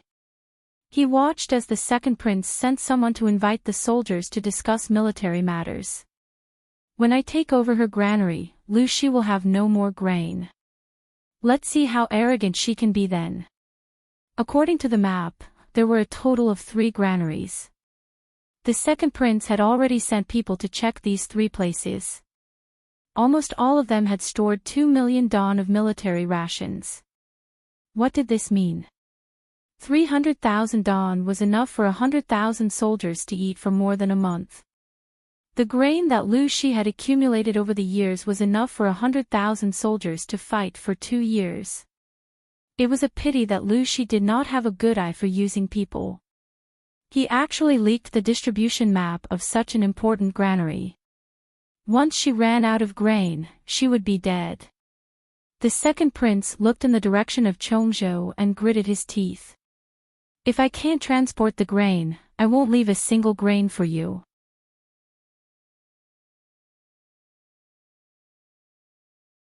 Chapter 943. Jiang Pingji had planted informants in the 3 cities of Shangyu early in the morning. She received the news as soon as the second prince's army entered the city. Finally, there's a battle to fight. If I don't fight, the weapons in my hands are going to rust. When Fu Wang received the news, he didn't even have time to change his armor before hurrying to the main tent. Li Yun, who was passing by with him, saw this and laughed helplessly as he shook his head. These few years of training have really stifled General Fu. Fu Wang had a warlike gene in his bones, so he couldn't settle down at all. After training for a few years and living a comfortable life, he felt uncomfortable all over. Usually, he could only rely on a lot of exercise and training soldiers to vent his excess energy. Because the training was too heavy, Fu Wang's soldiers complained incessantly. If it wasn't for Jiang Pingji who couldn't stand it anymore and lightened the training load of the troops, someone might have died. Fu Wang walked briskly and said as he walked, "As a soldier, of course, we have to see blood often to maintain our sharpness." Why did he have to put on an act all day? No matter how well he acted, it was still fake. It's not that you didn't do a good job, it's just that you feel aggrieved. Fu Wang would often ask a few generals to spar with him. Other than Li Yun, who could exchange over 100 moves with him without being at a disadvantage, the others could not withstand his blows. Of course, the Wanzhou group had many generals who could fight, but people like Dian Yan and Meng Hun were not in Chongzhou. It was always Li Yun who was fighting. After a while, Fu Wang also felt bored. "General Fu, if you really want to fight to your heart's content, why don't you just look for my lord?" It would have been better if Li Yun had not mentioned it, but once he did, Fu Wang could not help but twitch the corner of his mouth. If he fought with Li Yun, he had an 80% chance of winning, but if he fought with his lord, he basically had no chance of winning. He really didn't know what this woman ate growing up to be so good at fighting. When they arrived at the main tent, the strategists were already sitting in their seats. Jiang Pingji saw that everyone was present. She glanced at Qiguan Rang. He understood her intention and took out a declaration of war. "The barbarians slandered us for launching a sneak attack. In order to retaliate, they sent several teams of cavalry to harass the innocent civilians at the border. They massacred the villages there, burned, killed, and looted. Such vile and provocative behavior cannot be tolerated." Jiang Pingji said, "Do you have any opinions?" Fengzhen said, "I believe that we should attack with a large force to show our military might." Wei Ci seconded. Fu Wang had long been looking forward to fighting, so of course he wouldn't disagree. He wanted nothing more than to raise his hands and feet high. Li Yun also knew that the upcoming battle was to prepare for the northern expedition next year. His blood was boiling, how could he not respond? Very well. Everyone in the tent was her confidant, so it was impossible for them to raise any objections. Jiang Pingji said to Qiguan Rang, "I'll have to trouble Wenjing to announce this declaration to the world, so that the world knows that it's not us who want to fight, it's the barbarians of the northern borderline who have gone too far." Qiguan Rang bowed to the end and said, "Yes." After going through the formalities, the next step was the crucial strategic deployment. The barbarians of the northern borderline have a set of fake maps of granaries. They are in Sangamo, Lijiang, and Chaowu. The person leading the troops was the second prince of the northern borderline. This person was greedy and self-opinionated. He definitely wanted to eat up the 3 granaries worth of grain. However, the granary was huge, so this person would definitely mobilize a large number of troops, and even a large portion of the garrison. In this way, the defense of the 3 cities would be quite weak. Jingtu, I'll give you 10,000 troops. Can you conquer the 3 cities in 2 days? Jiang Pingji raised her head and called Fu Wang's name.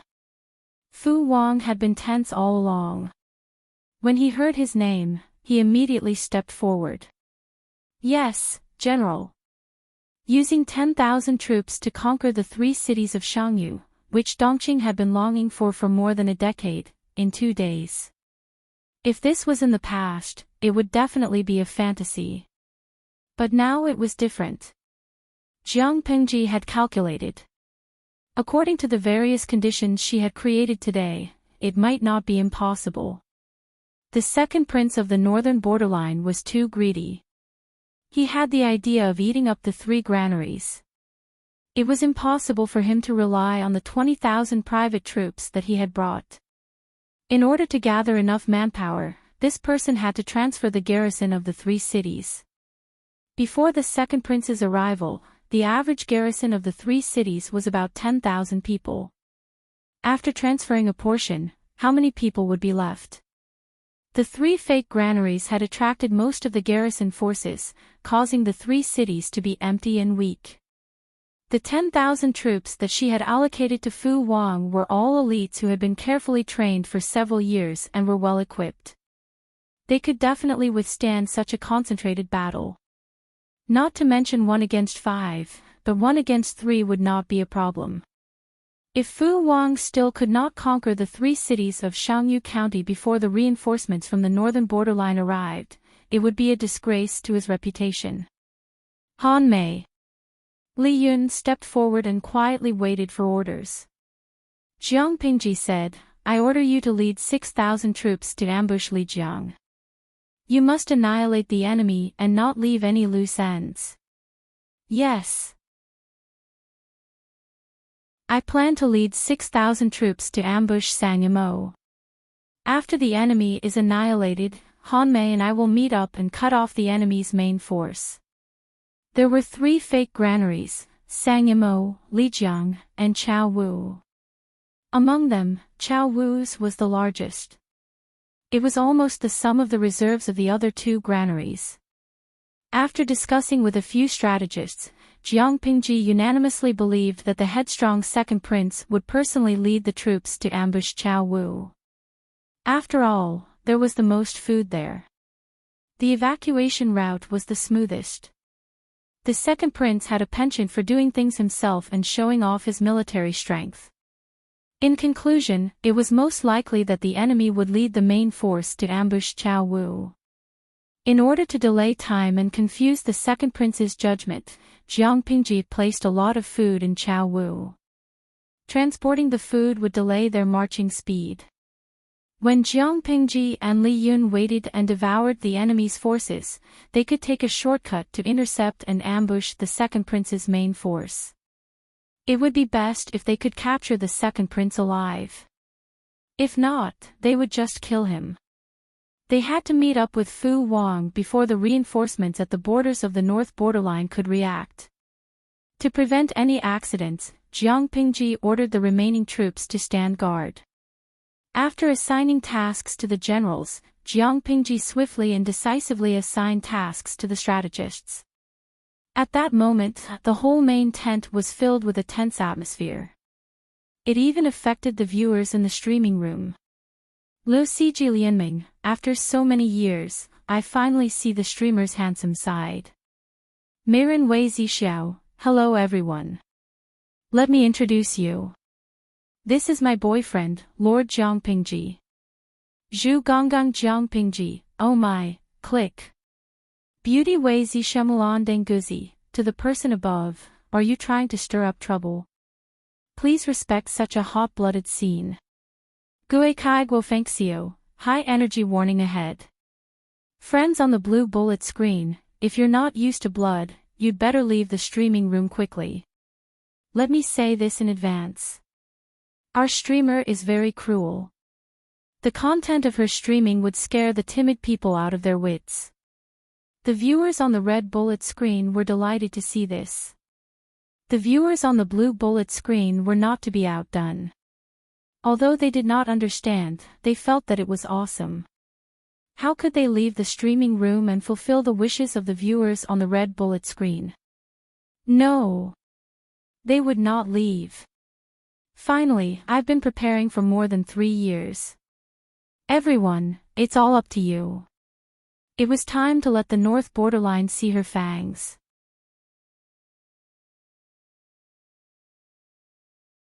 Chapter 944. The night was gloomy, the moon was dark, and the wind was strong. Hearing that the second prince was going to fight in person, the guards and advisors around him felt like their heads were going to explode. Your Highness, your body is precious. Swords have no eyes on the battlefield. If you are accidentally hurt, we won't be able to answer to the king. His personal guards tried to dissuade him, and his advisors also echoed him. However, the second prince had a headstrong temperament and felt very good about himself.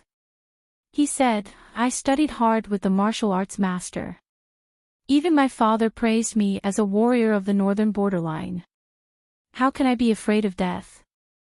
Before he was an adult, he had defeated his martial arts master, defeated several guards who were his sparring partners, and killed the enemy bravely on the battlefield. He always brought back a lot of trophies. He was the brave and powerful man of the northern borderline. How could the weak soldiers of the Central Plains hurt him? The northern borderline was not peaceful. There were many voices within. If a small tribe developed too fast or did not obey the orders of the imperial court, it would inevitably lead to an expedition by the imperial court. However, such small fights were usually used for the second generation of the nobles of the northern borderline. The second prince had led troops on several expeditions and won every time. This made him arrogant and complacent, and he could not even see his own abilities clearly. As a prince, it was enough to stay in the rear and wait for military achievements. Why did he have to go to the front to cause trouble and make things difficult for his teammates? Did he not know what his own abilities were? The advisors and guards repeatedly tried to persuade the second prince, but not only did they not persuade him, they even caused him to reprimand and insult. In the end, he stubbornly said, "No need to persuade me anymore. I have made up my mind." The more the people around him tried to persuade him, the angrier he got, and the more he wanted to prove himself. Lu Shi, a woman, could kill the enemy on the battlefield. He, a brave man of the northern borderline, was inferior to a woman. Wait until I catch Lu Shi myself. The second prince looked around and snorted, as if he was mocking. Although he was headstrong, the second prince also knew that his life was precious, and he would still listen to the advisor's arrangements in some areas. He asked the vanguard troops to change into the uniforms of the Han soldiers and raise Jiangpingji's flag. It was best if they did not encounter the enemy, but if they encountered the enemy's patrol troops, they could use it to get away with it. The night was dark and windy, and it was suitable for robbery. The second prince ordered everyone to hold wooden chopsticks in their mouths and cover their mouths with cloth. They were not allowed to make any noise. The 12,000 soldiers split into several groups and advanced towards Chao Wu along the small paths on the map. Because of the detailed map in his hand, the second prince led his troops to avoid several waves of sentries, and the journey was more daunting than dangerous. As they approached Chao Wu's granary, the number of patrols increased. Even with the cover of night, they were still caught red-handed. "Who is it?" The second prince panicked.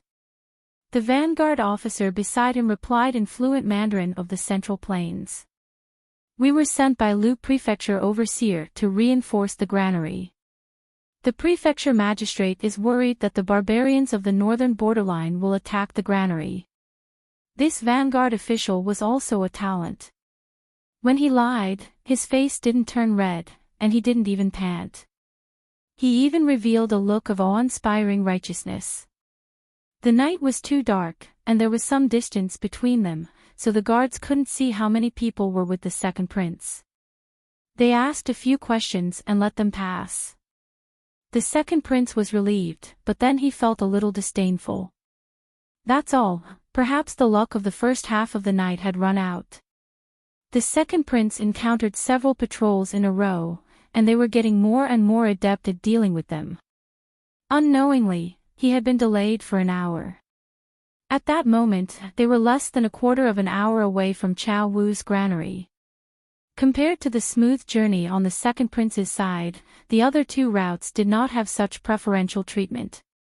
Along the way, they only encountered 3 waves of patrols, and they used the same method of lying to fool them. Little did they know that the patrols under Jiang Pingji were different from other patrols. Before dealing with each other, they had to match the secret signal. If the secret signal didn't match, they would be killed. Of course, it was different today. The patrols had received instructions from their superiors that if they met someone they couldn't match the secret signal with, they should not make a sound and cooperate with the other party's performance. The North Borderline thought that their operation was smooth, but they didn't know that their every move was within the enemy's expectations. Li Jiang's granary, Li Yun chewed on some hay in his mouth. He held his spear with one hand and wiped the tip of the spear with the other. His sharp eyes were surging with the desire to fight. Nuanyuan, wait for me to return. Li Yun threw the wiping cloth aside. The hurried footsteps of his subordinates were getting closer. Commander Li Yun, the enemy has formed a formation and surrounded the granary. Just in time. Li Yun straightened his body. He grabbed the white reins of his warhorse with one hand and nimbly flipped himself onto the horse. He held his spear high in the air. Deploy the troops to meet the enemy. At that moment, the sound of fighting could be heard from outside the granary. 2,000 cavalrymen rushed towards Li Jiang's granary. Charge! Based on past experiences, the granary's defensive line would not be able to withstand a single wave of their charge. It would collapse 1,000 miles away. Not to mention that they had appeared suddenly. Chongzhou should not have been prepared. If they met the enemy without any preparation, it would be even more impossible to block the iron hooves of their cavalrymen. It was different this time. When the cavalrymen in rattan armor formed a formation and accelerated their charge, the front hooves of the horses suddenly missed their footing and they fell forward with great inertia. A group of human heads emerged from the ground. They held unknown sickle-like weapons in their hands and ruthlessly slashed at the legs of the horses, causing them to fall forward in pain. After doing that, they immediately retracted their heads into the ground and used the same trick on the second echelon who could not react in time.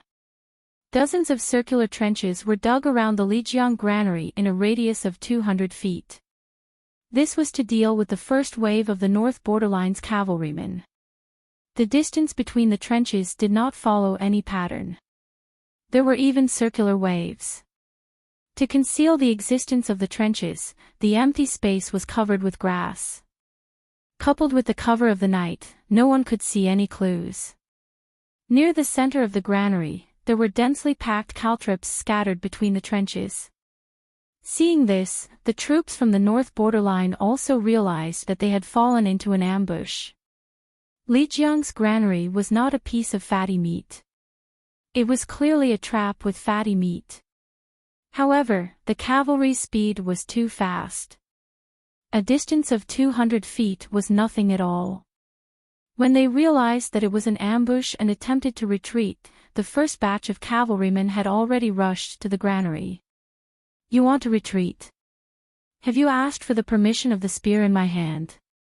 To make it easier to face the enemy, a small path about 5 feet wide was left in all directions of the granary.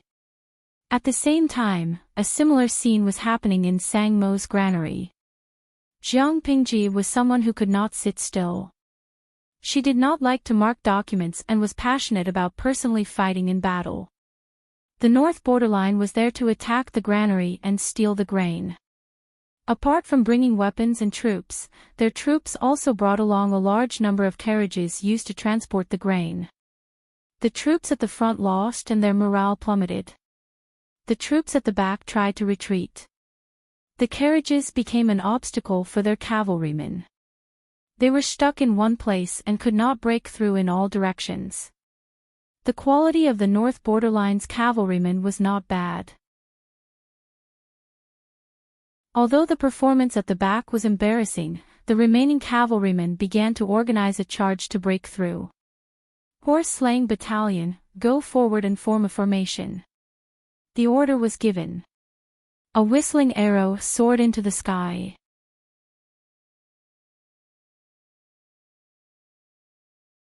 Chapter 945. Xingyue Tianyun, who was the one with the high energy warning just now? Why don't you make it clear? EW. No, the baby is going to vomit for a while. Has your streaming room always been so bloody and violent? F*CK me, you're going to split me and my horse in half.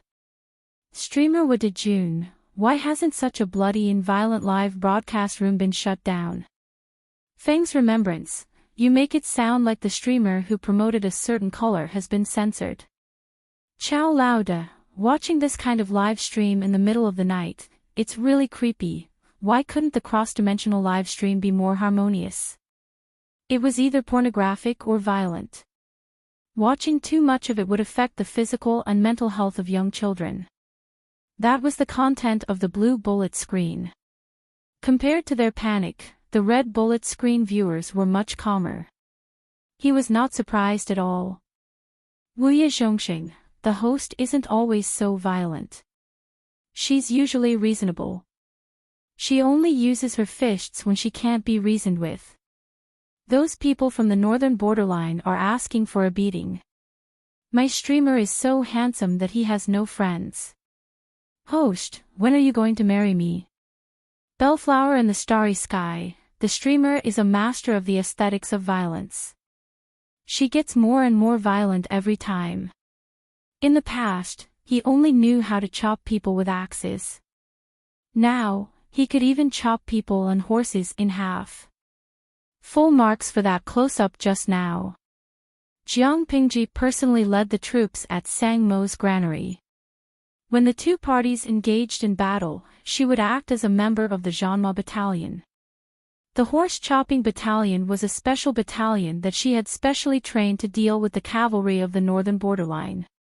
The weapons in their hands were all specially forged, and the modeo in their hands was incomparably sharp. The blades were heavy and broad. Compared to the speed of the cavalry, the horse-slaying battalion pursued stability and ruthlessness. They didn't need a lot of speed. They just needed to coordinate with other units to resist the cavalry and reduce the pressure on all sides. The soldiers of the horse-chopping camp were all carefully selected from the various battalions. Their pay was twice as high as that of ordinary soldiers, and their daily training was also much heavier. Because the armors and weapons used by the horse-chopping camp were heavier, the requirement for the soldiers' stamina and strength was higher. If they didn't have a strong physique and strength, they wouldn't be able to fight for a long time. In order to increase their endurance in battle, Jiang Pingji also allowed the soldiers of the Zhanma battalion to adopt the improved three-stage battle tactic of the crossbowmen. Take turns to lighten the load. In addition to all kinds of high-intensity training, the various military camps would also hold regular military exercises. Different units would cooperate and fight against each other. Although the military drill was fake, Jiang Pingji let the veterans lead the new recruits in pursuit of a simulated battle environment. Most of the soldiers under him had never seen blood before, but their combat skills and obedience to orders were not inferior to elite soldiers. The streaming room was always the Jiangpingji Jiangjiang's perspective. She, who had always walked the agile route, gave up on speed, and changed the weapon in her hand from a spear to a heavy Zamadeo. With every swing of the blade, the audience could clearly see the entire process of the blade slicing through flesh. She did not deliberately restrain her strength. The heavy Zamadeo in her hand was like nothing. Chopping. War. Jiang. Jiang. Blood, blood. Blood. The audience of the stream. The Tian. The king. The king. Hoo. The tie with the horse. The audience in the streaming room saw with their own eyes that Jiang Pingji swung her sword downwards. Like watching a watermelon, she split open the body of a soldier from the northern borderline's head. She also cut the warhorse under him into two at the waist. Jiang Pingji. The king. The king. The king. The king. Most of the northern borderline cavalry was light cavalry. They followed the rogue policy of running away if they couldn't win. They had always been a headache for the Dongqing military. However, they were blocked by the wagon they brought. Jiang Pingji. The Zhanma battalion formed a curved formation to block their way. She surrounded them. She planned to wipe out the enemy. How could she let the meat fly away? Compared to Sang Mo and Li Jiang, Chao Wu's granary was a rat's paradise. What kind of soldiers are Lu Shi's? The soldiers of the Central Plains are all useless. None of them can fight. The second prince broke through the defense of Chao Wu's granary. The defense of the camp was weak. They fought in a hurry. Soon, they were defeated and ran in all directions. The second prince looked at Chao Wu's granary. He was proud of himself. Don't chase. Move the food. The second prince cut off the heads of the corpses. He tied their hair into knots and hung them on the saddle. These were his spoils of war. They were strong evidence of his military strength. He broke open the door of the granary. It was full of food. To be cautious, the second prince used the dagger at his waist to cut open a few bags of food. Clear yellow grains flowed out like water. Lu Shi is rich. It's all good food. After confirming it, the second prince ordered people to move the food. The advisor followed the second prince. He felt that something was wrong, but he couldn't tell what. After a while, he said, "Your Highness, there's so much food in Chao Wu's granary. Why didn't Lu Shi send a large number of soldiers to guard it?" The second prince said, "A large number of soldiers. Didn't you see those deserters? There are at least 5,000 or 6,000 of them, right?" According to combat experience, the number of soldiers guarding the granary was about that. However, the advisor didn't know that there were only about 2,000 soldiers guarding the granary. The number of 5,000 or 6,000 was too much. The soldiers seemed disorderly, but they were actually prepared to flee. They ran in other directions. After several trips, it gave the illusion that there were 5,000 or 6,000 deserters. This. I heard that Lu Shi trained his soldiers for 3 or 5 years. His elite soldiers are like this. The advisor awkwardly found a way out for himself to avoid angering the second prince again. The second prince laughed and said, "Sheep are sheep. No matter how they train, how can they beat the wolves on the grassland?"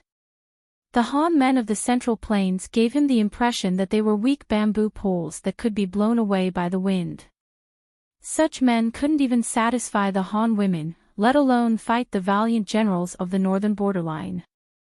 The entire granary of Chao Wu had a total of 1.4 million dawn of grain.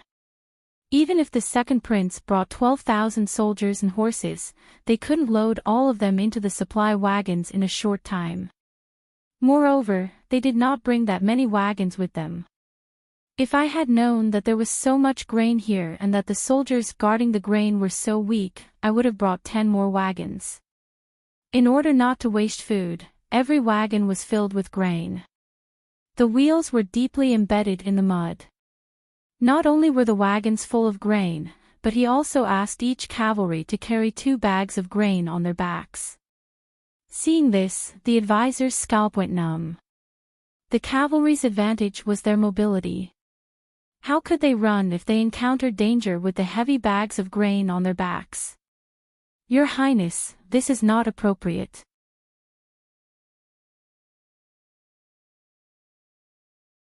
Chapter 946. I know what you're worried about. Aren't you afraid of Lu Shi's sudden appearance?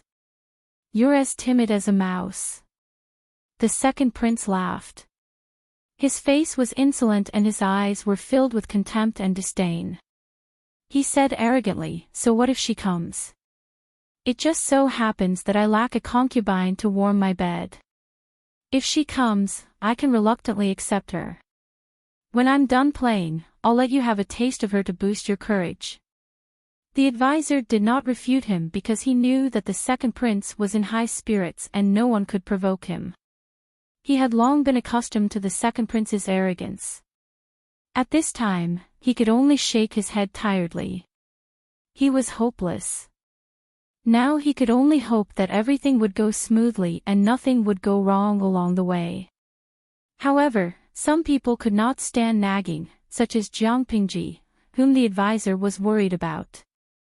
The second prince smiled and said, "You're really worrying for nothing. Before he finished speaking, the ground under his feet trembled slightly, as if something was rushing from afar. At first, the movement was so small that it was almost undetectable. As time went by, the movement became more and more obvious. The pebbles on the ground also trembled. The ground moved. This was the advisor's first reaction. His second reaction was. His heart skipped a beat and a terrible idea came to mind. Quickly abandon all the provisions. There's an enemy attack, the advisor roared. The second prince was about to turn over and get on the horse when he suddenly heard the roar. He stumbled and almost fell off the horse. What are you roaring for? Where did the enemy attack come from? The second prince's reaction was a beat slower. The trembling under his feet became more and more obvious. Only then did he realize that something was wrong. Is this an earthquake? The second prince did not think in the direction of the enemy attack at all. He thought that it was a natural disaster. No. It's not an earthquake. It's clearly an enemy attack. Your Highness, please give the order immediately to abandon the provisions and fight. The advisor's breathing was rapid and he was in a panic. It was dark around him as if there were countless giant beasts hibernating in the darkness and staring at him. A feeling of suffocation surged in his heart. The advisor lost his composure and shouted at the second prince, hoping to drown out the commotion around him. The second prince was angry and was about to speak when a scout came riding quickly on a horse. Whoa! The scout turned over and dismounted. He said to the second prince, "There are traces of enemies on the left flank." Unable to determine the specific number. The second prince's eyes widened in shock. How could there be enemies? Could it be that the granary guard who just ran away called for help? That's not right. Chao Wu's granary is 2 days' journey from Lu Shi's military camp. It's only been a few hours. How can he call for reinforcements in time?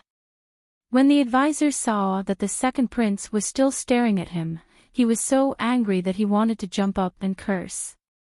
Was there even a need to think about such a stupid question? It was clearly premeditated. At this time, the right-wing scout also hurried over on horseback. Report.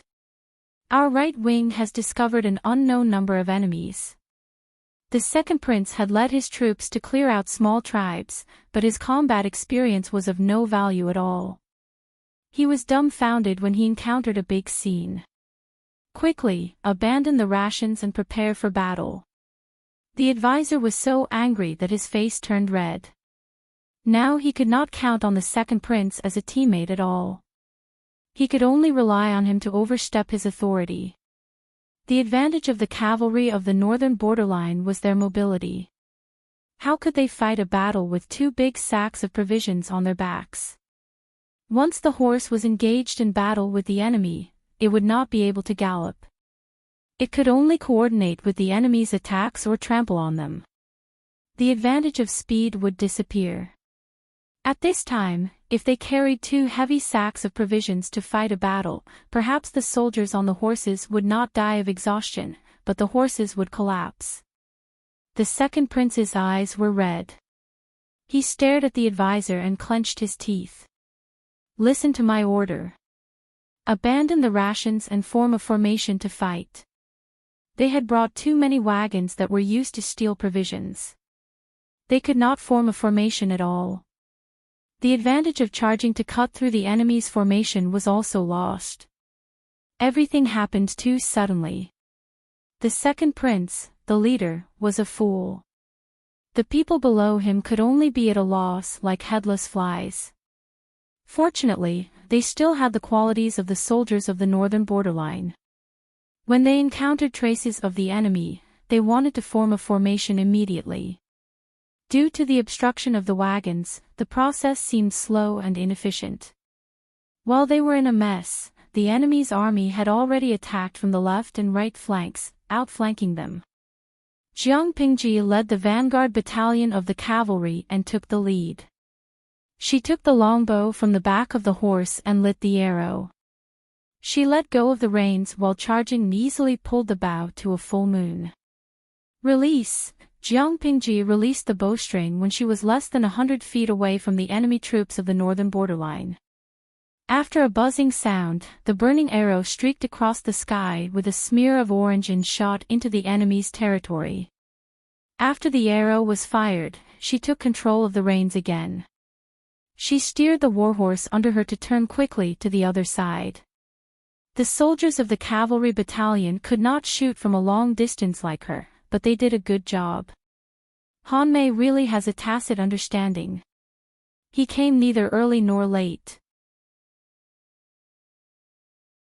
As the saying goes, it is better to come at the right time than to come early. Li Yun's sneak attack was coordinated perfectly. Jiang Pingji had a carefree smile on her face. She galloped on the horse and shot a few waves of fire arrows, all aimed at the cavalry of the northern borderline. Jinsher Minguzi, streamer, the rations are all piled up there. If you fire the fire arrows, won't they all burn? They knew Jiang Pingji's temperament. She was generous to others, but she was stingy with her own food. Every time she ate, she always ate the last grain of rice. To let such a thrifty person set fire to the food that the people had painstakingly cultivated was really heart-wrenching. Pian Kasai, if you don't sacrifice your child, you won't be able to catch the wolf. Using such a batch of rations to exchange for tens of thousands of soldiers and horses from the northern borderline is a great deal. If the cavalry of the northern borderline were to enter the battlefield, not only would the streamer lose rations, but she would also lose many elite troops that she had painstakingly trained. Moreover, didn't you notice that after the fire arrows were fired, the fire quickly grew bigger? After being reminded by the audience in the streaming room, many people came to their senses. That's right, the fire was too big. Although it was a dry and flammable season, it shouldn't have caught fire so easily, right? At that moment, a veteran in the streaming room pointed out the key point. Yiwu Yanling, there's a problem with the rations. The audience strenuously observed. Indeed, they discovered that the stray fire arrows had pierced the rations and the fire had spread quickly. Nuzwang Xinghan, the streamer is indeed wicked. Other than the outermost rations in the Chow Wu granary that are real, the ones inside are all fake, right? No matter how vigilant the enemy is, it is impossible for them to open up all the rations and check them. Just as the audience guessed, Jiang Pingji only put tens of thousands of don of real rations in the Chow Wu granary, the rest were all fake. Xinjia, but I have a doubt.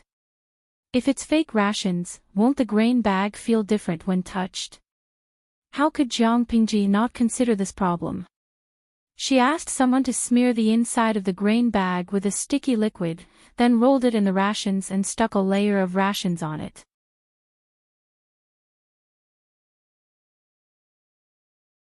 Chapter 947. At this time, not only the audience in the live broadcast room found something fishy, but the cavalry of the northern borderline also found something wrong. The advisor felt his teeth tremble. He raised his hand to pull out a dagger and fiercely cut open the grain bag. The inside of the grain bag was thick with grain, but apart from this layer, it was full of hay, firewood, and stones. It was fake, it was all fake. They were fooled. At this moment, the advisor regretted it. Lu Shi was able to get to where he was today. How could he be an ordinary person who relied on his father? If the map of the granary was so easy to get, how could Lu Shi get to where he was today? From the beginning to the end, it was all Lu Shi's plan, to lead their second prince here. In an instant, the advisor's mind turned again and again. He even wanted to escape during the chaos.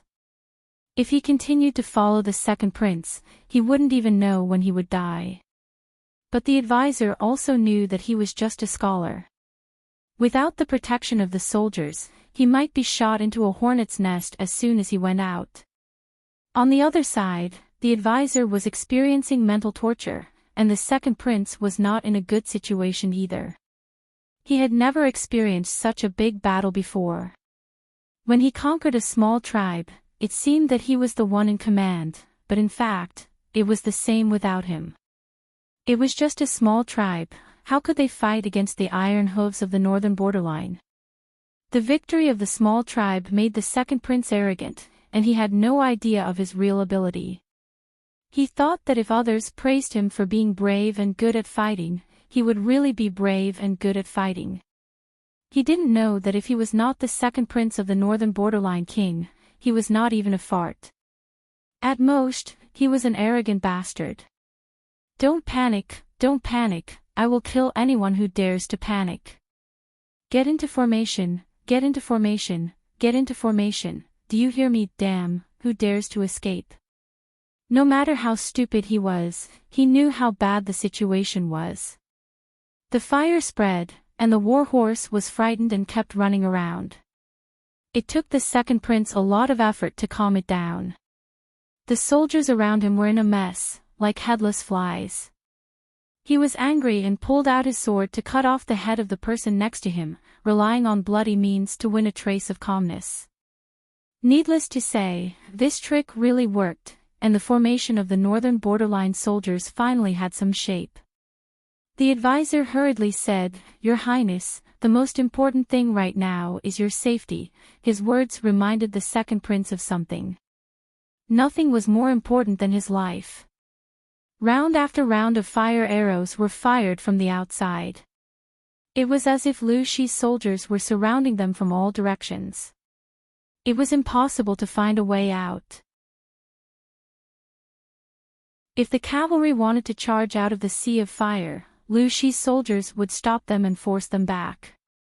The second prince grabbed his advisor's wrist in a panic. "How do we break out?" The advisor said, "Naturally, we'll gather our forces and break through from the weakest point." How could he ask such a stupid question? This teammate was too much of a scammer. The second prince took a few deep breaths and summoned his personal guards to prepare to break out of the encirclement. Although he had 12,000 soldiers with him, most of them were cavalry. If the terrain was open, breaking out of the encirclement would not be a problem. How could a two-legged man outrun a four-legged horse? Unfortunately, They were also carrying a large number of supply wagons, which were filled with heavy sacks of grain, further limiting the range of movement of the cavalry. Apart from that, Jiang Pingji also set fire to the rations on the carriages. They had no time to care about anything else. Lu Shi, B*TCH. The second prince gritted his teeth in anger. He did not know what went wrong, but he knew that there was something wrong with the map he had obtained. If it was not premeditated, how could Lu Shi have calculated it so accurately? It was estimated that not only Chao Wu's granary, but Li Zhang's and Sang Mo's granaries were also ambushed. The second prince's eyes reddened when he thought of the private troops he had spent a lot of money to raise. Your Highness, now is not the time to be angry. Where there's life, there's hope. Your safety is more important. The advisor interrupted the second prince's thoughts. It was more important to escape now. What was the point of thinking so much? The two sides broke through the encirclement. The second prince, escorted by more than 1,000 elites, prepared to break out of the encirclement. When Jiang Pingji received the news, her face revealed a blood-stained and hideous smile. Escape? Have you asked me? After you catch him, break his legs. She put the bow and arrows back on the horse's back and picked up the heavy Mo sword again. Catch him alive. After Jiang Pingji's reminder, the audience in the streaming room realized that the enemy leader was about to escape. How could he do that? Lu Siji Lianming, although the streamer used a trick, they are still a group of cavalrymen. I look down on them for running away before the battle even starts. Cat Demon June, running away when you can't win is the essence of cavalrymen. Usually, it's either a small defeat or a big victory. It's probably unprecedented in history to be so miserable. Who asked them to be greedy? But then again, the person who made the plan was too evil. Let me worship for 2 seconds. But then again, who was the person who made the plan this time? The audience was stunned for a moment and almost forgot about it. Xinjia, this plan was made by Beauty Ci, the streamer, and Sun Wen, right? But the chief planner is that old man Sun Wen. This old man has a bright future. When he's done undercover, he'll be among the top strategists. The trick was used too well. Who was Sun Wen? The audience was stunned for another 2 seconds. They couldn't be blamed for their poor memory. It was because Sun Wen had never appeared in the streaming room and they hadn't seen him. Mo Lingyin, sigh, Sun Wen, I've personally witnessed the rise of another Prince Charming in the streaming room. Although Sun Wen was an old man whose grandson was 7 or 8 years old, his charm didn't discriminate by age. The audience paid unprecedented attention to Sun Wen. Jiang Pingji couldn't care less about the streaming room. She led the troops to chase after the second prince and his men. What a joke. Capturing the second prince would be considered a real victory. If they let this fat fish escape, the value of this operation would be reduced by at least 50%. The advisor held the reins tightly and leaned over the horse's back. The warhorse was too bumpy. He felt as if his internal organs were going to be shaken out. There are pursuers behind us. The second prince only cared about running for his life. His nerves had long been stretched taut. Hearing that there were pursuers behind him, he was so anxious that he whipped the horses but hard and tried to speed up. Hurry, hurry, hurry, he screamed anxiously in his heart. Unfortunately, the gods of the grassland didn't hear his prayers. The god of slaughter had already drawn his bow and arrow from behind him. He pulled the bow fully and suddenly released it. There was a buzzing sound in his ears, like a cool breeze blowing beside his ears. In the next moment, he felt something sharp piercing into his right shoulder. The sharp pain spread from his shoulder to his whole body. He couldn't maintain his posture. He screamed and fell directly from the horse to the ground. Capture the barbarians of the northern borderline alive. Jiang Pingji put away her bow and arrow. She took out her mo sword and chopped off the heads of several people at the end of the enemy troops.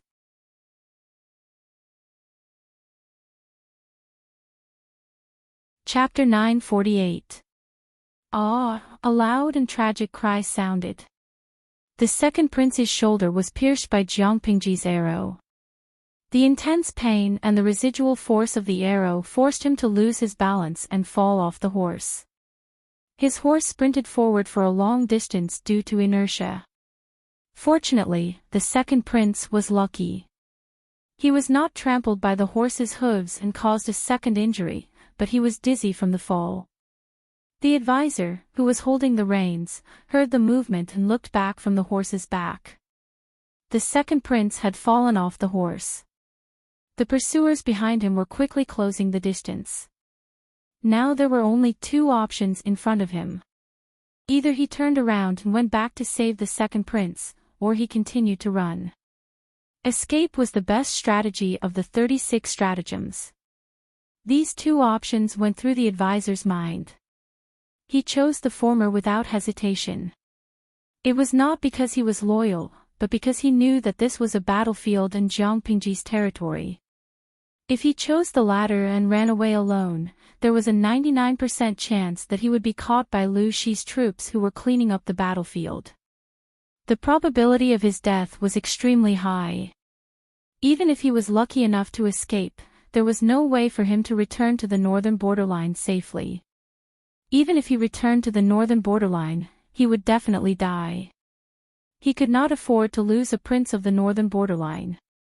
On the contrary, if he turned back at this time, there was a high chance that he would become a captive. He would lose his freedom, but his life would be guaranteed. If he was lucky, he might have a chance to be recruited. He could take advantage of the situation and jump onto Lu Shi's ship.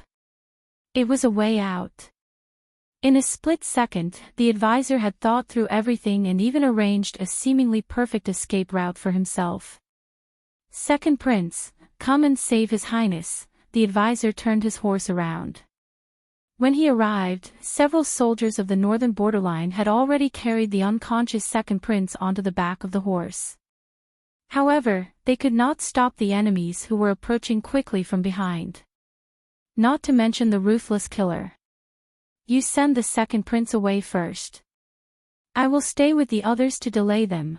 The advisor secretly gritted his teeth and made a decision. It seemed that he was making a righteous decision, but in fact, he was playing a petty trick. The enemy's hatred was always on the second prince. Even if they stayed to delay them, the enemy would split up to chase after them. The personal guard did not say much. He raised his hand and whipped the horse. The horses neighed in pain and galloped madly.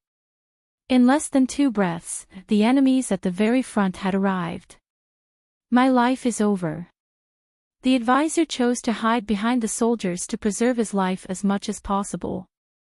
Jiang Pingji rushed and killed several people along the way.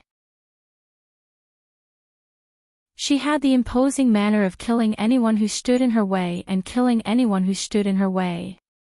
The advisor's heart was about to burst from fear.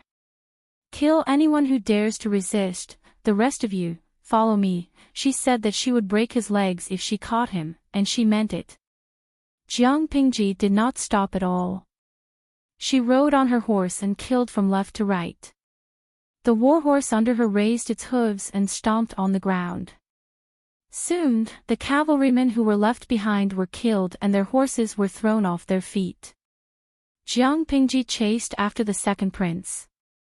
The cavalry of the northern borderline tried to stop them, but the cavalry vanguard battalion led by Jiang Pingji was not to be trifled with. Jiang Pingji's night vision was excellent. Others might only be able to see a blurry silhouette, but she could see it clearly. Jiang Pingji aimed at the second prince, who was carried by the guards of the northern borderline, and pulled out another arrow. Zhao Yue, ha ha ha, I feel sorry for the second prince. If his subordinates did not drag him away, he would only have to suffer once. Jiang Pingji once again demonstrated her superb archery skills. With one arrow, she shot through the second prince and the guards who were carrying him. If she did not want to capture him alive, the arrow would have been aimed at their vital parts. Yuran Ma Shanxing, Tisk, TSK. The warhorse is not much shorter than an adult. He was shot by 2 arrows and fell off the warhorse twice. How unlucky must he be to be able to do that? From what I see, even if the streamers showed mercy, the second prince will still become silly from the fall. Zizhu Lin Xuxian, the person above, you are wrong. Why would the second prince need to fall silly? His IQ and brain are not that great, right? After falling, maybe he did not become silly. Instead, he became smarter. After all, he could not be any more silly. Su Shuawei, the streamer's archery skills are so amazing that I have no friends. Can you guys make it? When I saw the dazzling arrow she shot in the live streaming room, it did not feel like it fell on the husky prince. It clearly hit the baby's heart, his whole body. Li Wushuang, the husky prince flips the table. Do you think I don't care about my reputation? When the audience in the live streaming room jokingly called the second prince of the northern borderline the husky prince, Jiang Pingji had already caught up with them. Needless to say, which mortal body could withstand the Zamadeo in her hand and her strange strength? People were cutting melons and vegetables, but she was cutting people like melons and vegetables. With one slash, not only the person, but also the horse that the person was riding was cut into 2. Pfft. After a quarter of an hour, Jiang Pingji spat out the blood that had accidentally flowed into her mouth. The elites of the northern borderline still had some courage. Half of them resisted stubbornly and were killed, while the other half gave up because their morale was greatly reduced. Jiang Pingji's chest rose and fell rapidly. She breathed rapidly and shouted angrily, "Tie them all up." How about the animals? How about them? Yes. The subordinate obeyed the order. Jiang Pingji threw the Zamadeo in her hand to the side and asked, "Where is the fat fish?" Jiang Pingji could use such a contemptuous term as fat fish to humiliate her opponent, but the vanguard battalion under her did not dare to say the same. The enemy's general has been captured. 2 soldiers dragged the second prince, who had been shot twice and had fainted. Accompanying him was the advisor, who was in a sorry state. The advisor was dressed like a scholar. At a glance, it was obvious that he was a scholar who engaged in intellectual activities. The soldiers were not too rough with him. Jiang Pingji snorted coldly and said, "Wake him up." The advisor's shoulders were held by someone and he could not move. He secretly glanced at Jiang Pingji, but his vision was dim. She was covered in blood from head to toe, and he could not knock her out. Although he could not see it, he could feel the terrifying aura that lingered around her. Even the king of the northern borderline did not have such an aura. When the soldiers came forward with a torch, the advisor tried his best to blink and stretch his neck to look at Jiang Pingji. Suddenly, Jiang Pingji turned her head and glared at him. Her eyes were full of intimidation. The advisor was so scared that he retracted his neck, lowered his head, and shrunk his shoulders. He did not dare to make a sound. On the other side, the soldiers followed Jiang Pingji's instructions and forcefully woke the second prince up. When he woke up, he was surrounded by a circle of people. These people were dressed very strangely, and the leader looked at him coldly as if he was looking at a dead man. The second prince suddenly shivered. He accidentally injured 2 arrow wounds. The pain made him want to faint. I said, Jiang Pingji panted heavily and took 2 steps forward to the side of the second prince. "You're tuning in to the LoveLore Library YouTube channel. We're so grateful for your support and don't forget to subscribe to join us on this incredible journey through captivating stories. Your generosity through donations truly makes a world of difference, as it's the primary source of revenue that allows me to expand and enhance this channel for you. Thank you from the bottom of my heart for being a part of this adventure.